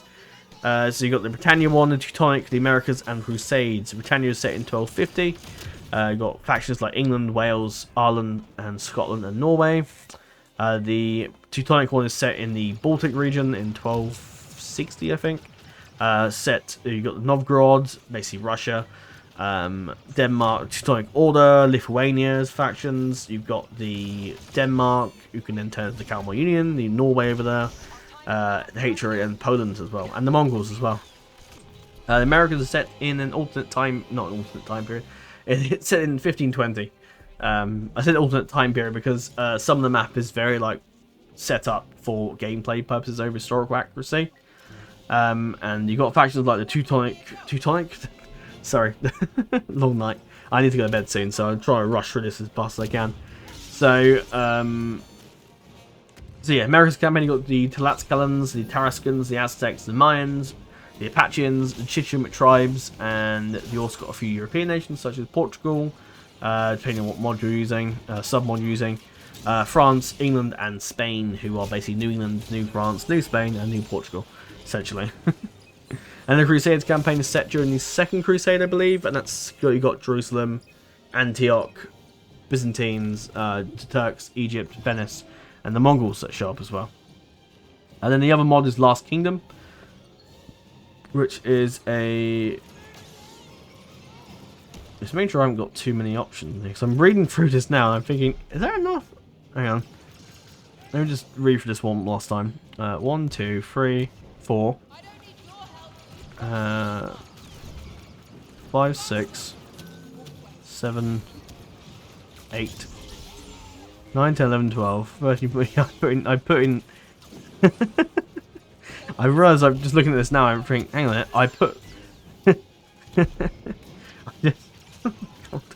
I just realised I put in like too many options. Right. Okay, so the first bit's fine. There's one bit at the end that I haven't got to yet, which I'm just going to cut out, because I don't... Yeah, I'll leave those. I'm fine. We'll just ignore those. Oh well. I can always... I just put others, and then maybe... I guess maybe I might put Broken Crescent or the Fur Crusade scenario in 1220 Retrofit and Kingdom of the Scots in another option, but we'll leave it for now. I thought that was too many, but there you go, I've solved that. Last Kingdom, which is a mod set in the Viking Age, which is a really cool mod. For King or Country, which is a mod set in the English Civil War. So you have two factions. Very easy mod for me to do that. Lucium Turtle War, which is obviously a big mod, has two different campaigns. The Bolowars set in 1819, and a European campaign set in 1700. Two good campaigns. There is an update coming, which will be the last update actually of Lucium, from what I've been told from the developers. I can say that because... well, I doubt they're going to watch this video this late in anyway. But yeah, Lucium Total War is ending after its final update. So just so you all know. And because I'm going to be transparent about it. Because I was on the development of the team. And sadly, the modders just don't have the drive to continue anymore, sadly. So there you go. Rome 1 mod for Medieval 2. Basically, it's a Rome 1 mod for Medieval 2. Which adds in the Americas? Oh, Christ. Adds in the Barbarian Invasion and the normal campaign, and a few other additional things as well. But basically you can play Rome 1, but in Medieval 2. And then you got Imjin War of Korea, which is a mod focusing on the... Oh, I'm not sure. I guess the Imjin War, I guess, in Korea at the time. Basically it's a map that is in China. It's got bits of Eastern China, Korea, the northern bit of Korea, I guess Manchuria, I guess. Japan, Western Japan, and I think maybe a few other islands in the area as well. So pretty cool. And you got the 100 Years War mod, which is a mod focusing on 100 Years War. So basically the campaign that focuses on England and France mainly, which is pretty cool. And obviously England and France are the two main factions, but there are a few others as well. Theory Redux, which is a mod focusing on a alternate fantasy world where there's lots of different cultures and races and people in that particular area. It's quite an interesting scenario, really. 1490 Total War, which is a mod made by a friend of mine, actually, focusing on 1490, which is quite cool.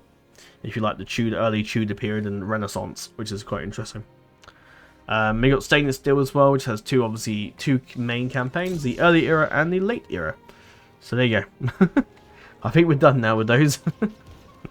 But yeah, that's all the different things I'm going to do for the polls. So keep an eye on that on the. So yeah, for those you'll see the first poll today, and then the other three will follow probably every 24 hours.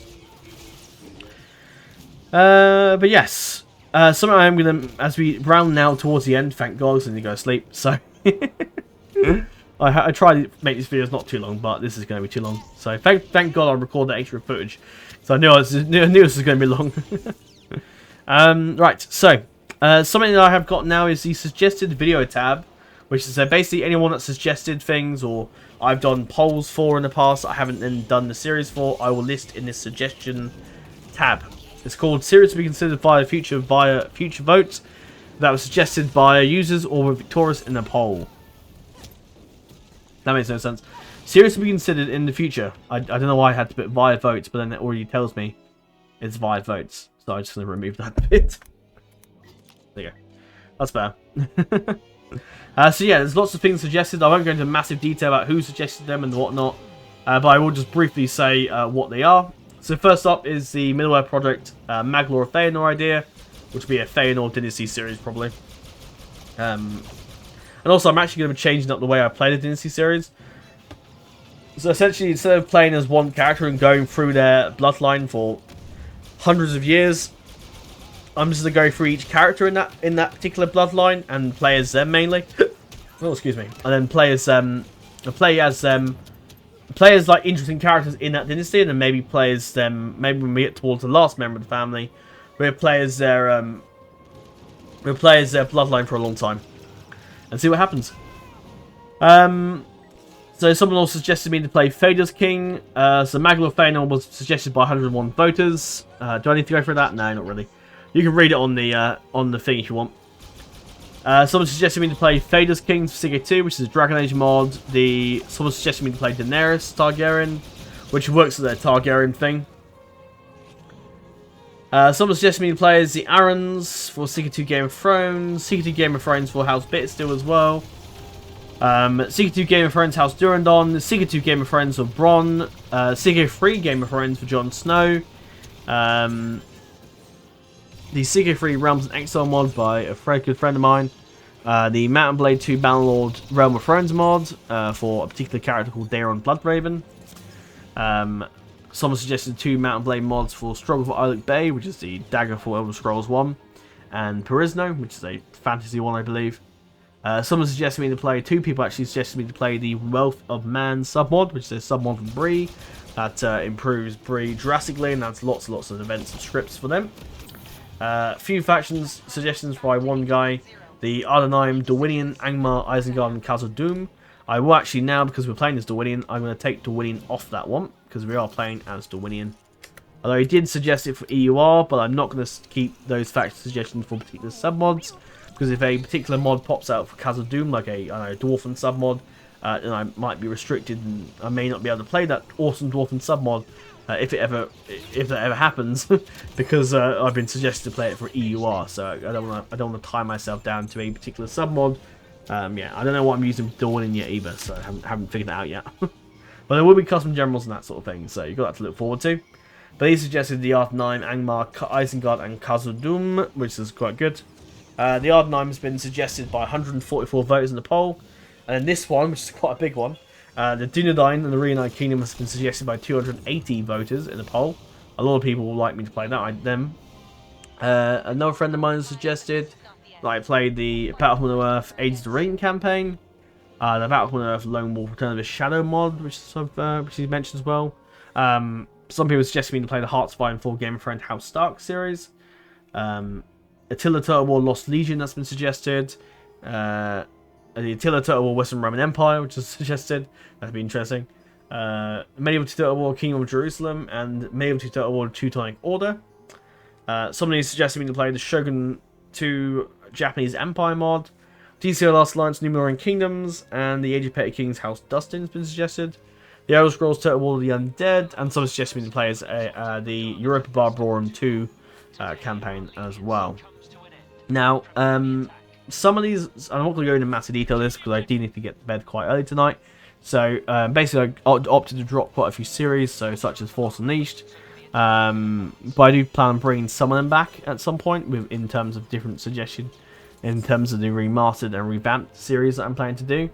So obviously that was the Force Unleashed had when the War in the North when the Hearts of Iron 4 series ended, and the a few others ended in the past. Lost Legion went as well. The US campaign went. What else went? I think that was it actually. But basically, I canned and deleted a load of old series. But I will bring them back in terms of into the suggestions tab. So maybe they can return, but they return in better style, like with narrative intros and things like that, and a bit more effort. So they might maybe return in the future. Basically, I'll get you to. Basically, what I will do is eventually the suggestions and the remastered tab will be stuff that I probably will get people to vote for over other stuff. But we shall see where we are. If there's a particular mod that I want to play, I'll do a vote between that. But then again, if there is a particular thing I want to play where I don't really want to put a poll for at all, I just want to play a particular thing, then I would just do that. Yeah, I'll just do that. Unless it's like a marathon series, and I won't. But yeah, we'll see. The next list, as we move down, is going into the revamp and remaster list of very old anything old campaign related that I can remaster and redo. Like very old content, basically content before the content before the Fellowship and the Battle on Earth is the stuff I tend to look to redo. So I'm not going to revamp any of the Battle on Earth stuff. That's fine. That series is okay. There's nothing I can do that's better anyway. To make it any different, the Fellowship campaign I've just did recently, so I'm not going to do that again. And any of the old like multiplayer series and campaigns, I won't do them again either, because that relies on people that probably are no longer really in my life, so I can't really summon them from the depths of the past to do the whole thing again, because it doesn't really work. Multiplayer stuff is that sort of stuff that stays. It's just there. You can't really do it again. Once it's happened, it's happened. But anyway, I'll talk through as we ramp up things. So I've already mentioned what I'm going to do to revamp them anyway, but I'll go through and discuss all the other campaigns that I plan to revamp in the future. So let's start. So first off is for Lucium Turtle War. This is for the Europe campaign, the Kingdom of Georgia. Obviously some of these will be different versions. I'm not going to go back and play the old versions just to revamp them. I will just play the newer version. So for Lucium, that'll be the 3.5 whenever that turns up. But yeah, there's a whole backstory and stories behind each one. I think I'll discuss the older series and things. I'm not going to delete the older series, but I will try and direct you to a newer version of the series. But yeah, I will discuss each one when I play them, because I do retain the information, and I'll discuss it when we play each one. So, without further ado, so yes, the Lucium Europe campaigns, you had Georgia, the Kingdom of Georgia, and the Kingdom of Prussia, which can then turn into the German Empire. The Bolivar's campaign, which is a campaign set in 1890s, as I mentioned earlier in the video. Sorry, I'm just correcting something. And those two campaigns are played Brazil and the Spanish Empire. And then the other ones after that will be Empire, Total War, Great Britain, and the United States. Because I did Great Britain not too long ago, and the US I did the first episode with, but obviously I deleted it. So, but I would like to revamp it and bring it back. And I would like to play Napoleon Total Wars of France. Because that was like one of the earliest non-Made with 2 Total War campaigns I did. So I'd like to do that. The DAC campaigns, such as the Clans of End Wife, the Dwarfs of Cows of Doom, and Erebor, they can speak for themselves. Especially the End of Wife and Erebor campaigns. Then you have DCO Last Alliance, Made of the Mountains, Made with 2 Total War, the Kingdom of Denmark, Scotland, Denmark / Kalmar Union, Scotland, and the Saxons. Saxons was a very old campaign I did, my god. Then you have Total War Troy, Paris of Troy, which is what I played when that game first came out. I played that briefly. I'd like to revamp that and then give that a second go over, because Troy has changed a bit since then, since its release. Mountain Blade Warband, I would like to play the Clash of Kings again with Land Reign, bring that series back. And Mountain Blade Bannerlord I did with Uhtred Grey Iron as the Sturgio faction. Basically I did it as the normal version of the game, but with a Game of Thrones character when Bannerlord came out. But obviously the Game of Thrones mod is a thing now, so I couldn't just play that. But Maybe I might want to do a vanilla series. Maybe it might be a different character, or it could be that character again, but we'll see. Or I can make my own. Then these other ones are going to be for like Elder Scrolls, basically like game marathons. That sounds so. Oh my god, that almost sounds like game marathons. God. Game marathons is what I mean to say about that. And that basically means just so you got the Elder Scrolls games, the Transformers games, and Star Wars games. Stuff that's been voted for in the past, stuff that I've done in the past, and the Transformers games ended up deleting because they they just didn't. I kept having issues with the disc. And audio quality and things, and video quality wasn't the best. So let's do that again. Skyrim stuff I've done, I believe in Skyrim modded in the past. They weren't the best of series, so I would be open to doing them again. And Star Wars Game Marathon, that was something that was voted for not too long ago. Then that brings us on to Crusader Kings 2 content. So 4 of the main like vanilla series that I did was the Wessex Dynasty, the Plantagenet Dynasty, the Capet Dynasty, and the Allen Dynasty for the vanilla series. And the Allen Dynasty was the actual first series I ever did, which is crazy. There was one I did for CK3 when that came out called the Yingling Dynasty, but I don't think I actually ever released. I can't remember. I made a thumbnail, I know that, but I don't think I actually released it to YouTube. So I won't bother revamping that. That I'd rather play CK2 to be honest. And there's a bunch of ones for the Game of Thrones mod that I could do for the third Crusader Kings 3 game now with the Game of Thrones mod, but we'll see. But there's quite a few houses I like to do, such as Celtigar, Velaryon, Targaryen, and this is with obviously a new format of the Dynasty series going forward as well. CK2 makes the most sense because there's more different scenarios and characters to play in, and that spans greater time. So Celtigar, Velaryon, Targaryen, Mud, Stark, Arryn, Lofton, Dane, Bolton, Sunstark, which is a custom house I made, Beleris, and Bittersteel. And there's a few I did for Westeros Total War, because this channel first started off as more of a Game of Thrones channel, and now it's since kind of become a Lord of the Rings channel lately, isn't it? But I play a lot of Westeros Total War, and there's quite a few factions that I would like to play again, such as Bolton, Lannister, Stark, Targaryen, Tully, Greyjoy, and Gardener. Now, whether or not I'd play them in different submods, I have no idea. Again, that's the same thing. I don't know if I would do the exact same sort of series I would. I kind of would have to for, like, I guess, custom houses built off particular stories, like Sunstark. But we'll see. Well, that about brings us to the end of this video, and which is good because I'm going to go to bed after this. And yeah. Something I will just quickly discuss is the Discord. So, the Discord, for those who don't know, is just basically an unofficial official hub for my channel, for the hot seats that I host, and also for any gaming events that I host as well. I also hope to return to hot seats and start making some more, probably from around May onwards, hopefully. Maybe if I run out of time, possibly maybe July, maybe we'll see, I guess. But July, I guess, is the idea. What I say? How we go? But yeah, that's the eventual plan. I do tend to bring in gaming events relatively soon. I don't really plan holding back from them. As soon as I have a game that I think everybody would enjoy doing, I'll set one up, and also when I have the courage to have a go at it and just see who joins and give it a go. But I do tend to record any gaming events. Hot seats, you know, I'll do my own sort of videos for, but obviously I won't be playing in them, so I don't really care too much for playing in hot seats.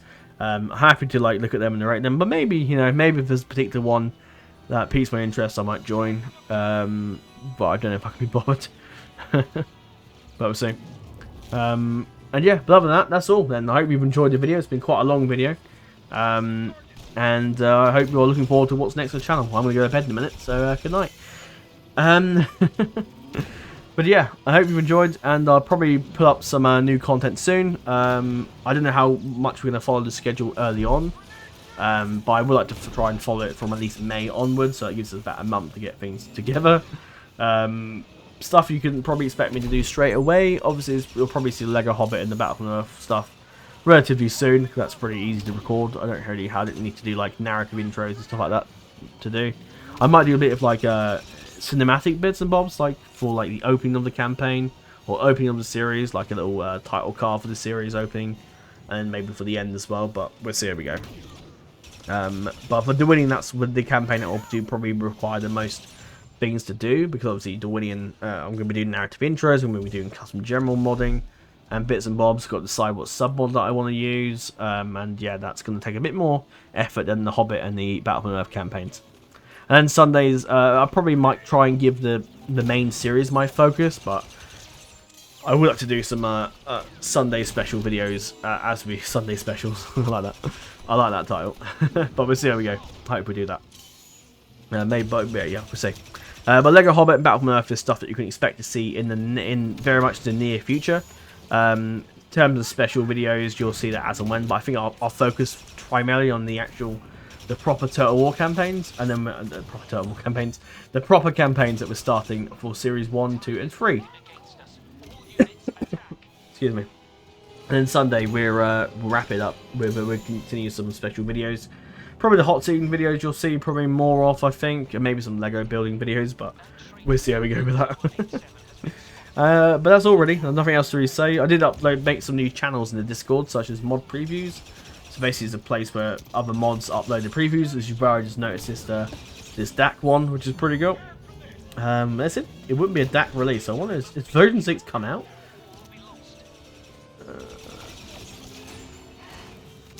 No, it's just a teasing, I mean. I'm sort of thinking, has it come out? No. I was going to say we'll play version 6, but no, it hasn't. But yeah, I'll have a look through the submods and give it some thought. Probably EUR. EUR look cool, but then again, I do quite like the version 5 version of Darwinian. I like EUR, but there's a lot of things that have changed, but I still can't like in the normal deck. So maybe we just play the version 5. Maybe, I don't know. We'll see. But either way, I hope you've enjoyed today's video. I hope it hasn't been too long. I hope that you've enjoyed me sitting through and you've enjoyed watching the gameplay as well. Hope that's been enjoyable for you all. Because I've enjoyed playing Battlefront 2 lately, and hope to, maybe you'll see a couple of videos of those in the future. But that's all for now. Hope you've enjoyed, and until we speak again, dear friends, I'm not doing that outro anymore, but I will, for continuity's sake, I'm going to say sort of a farewell in that way. But anyway, I hope you have enjoyed, and until we speak again, dear friends, I'm not doing the outro, so what I'm going to do instead, actually, I haven't thought of this. Until we speak again, dear friends, I hope you have a wonderful day, and I shall see you all next time. Farewell.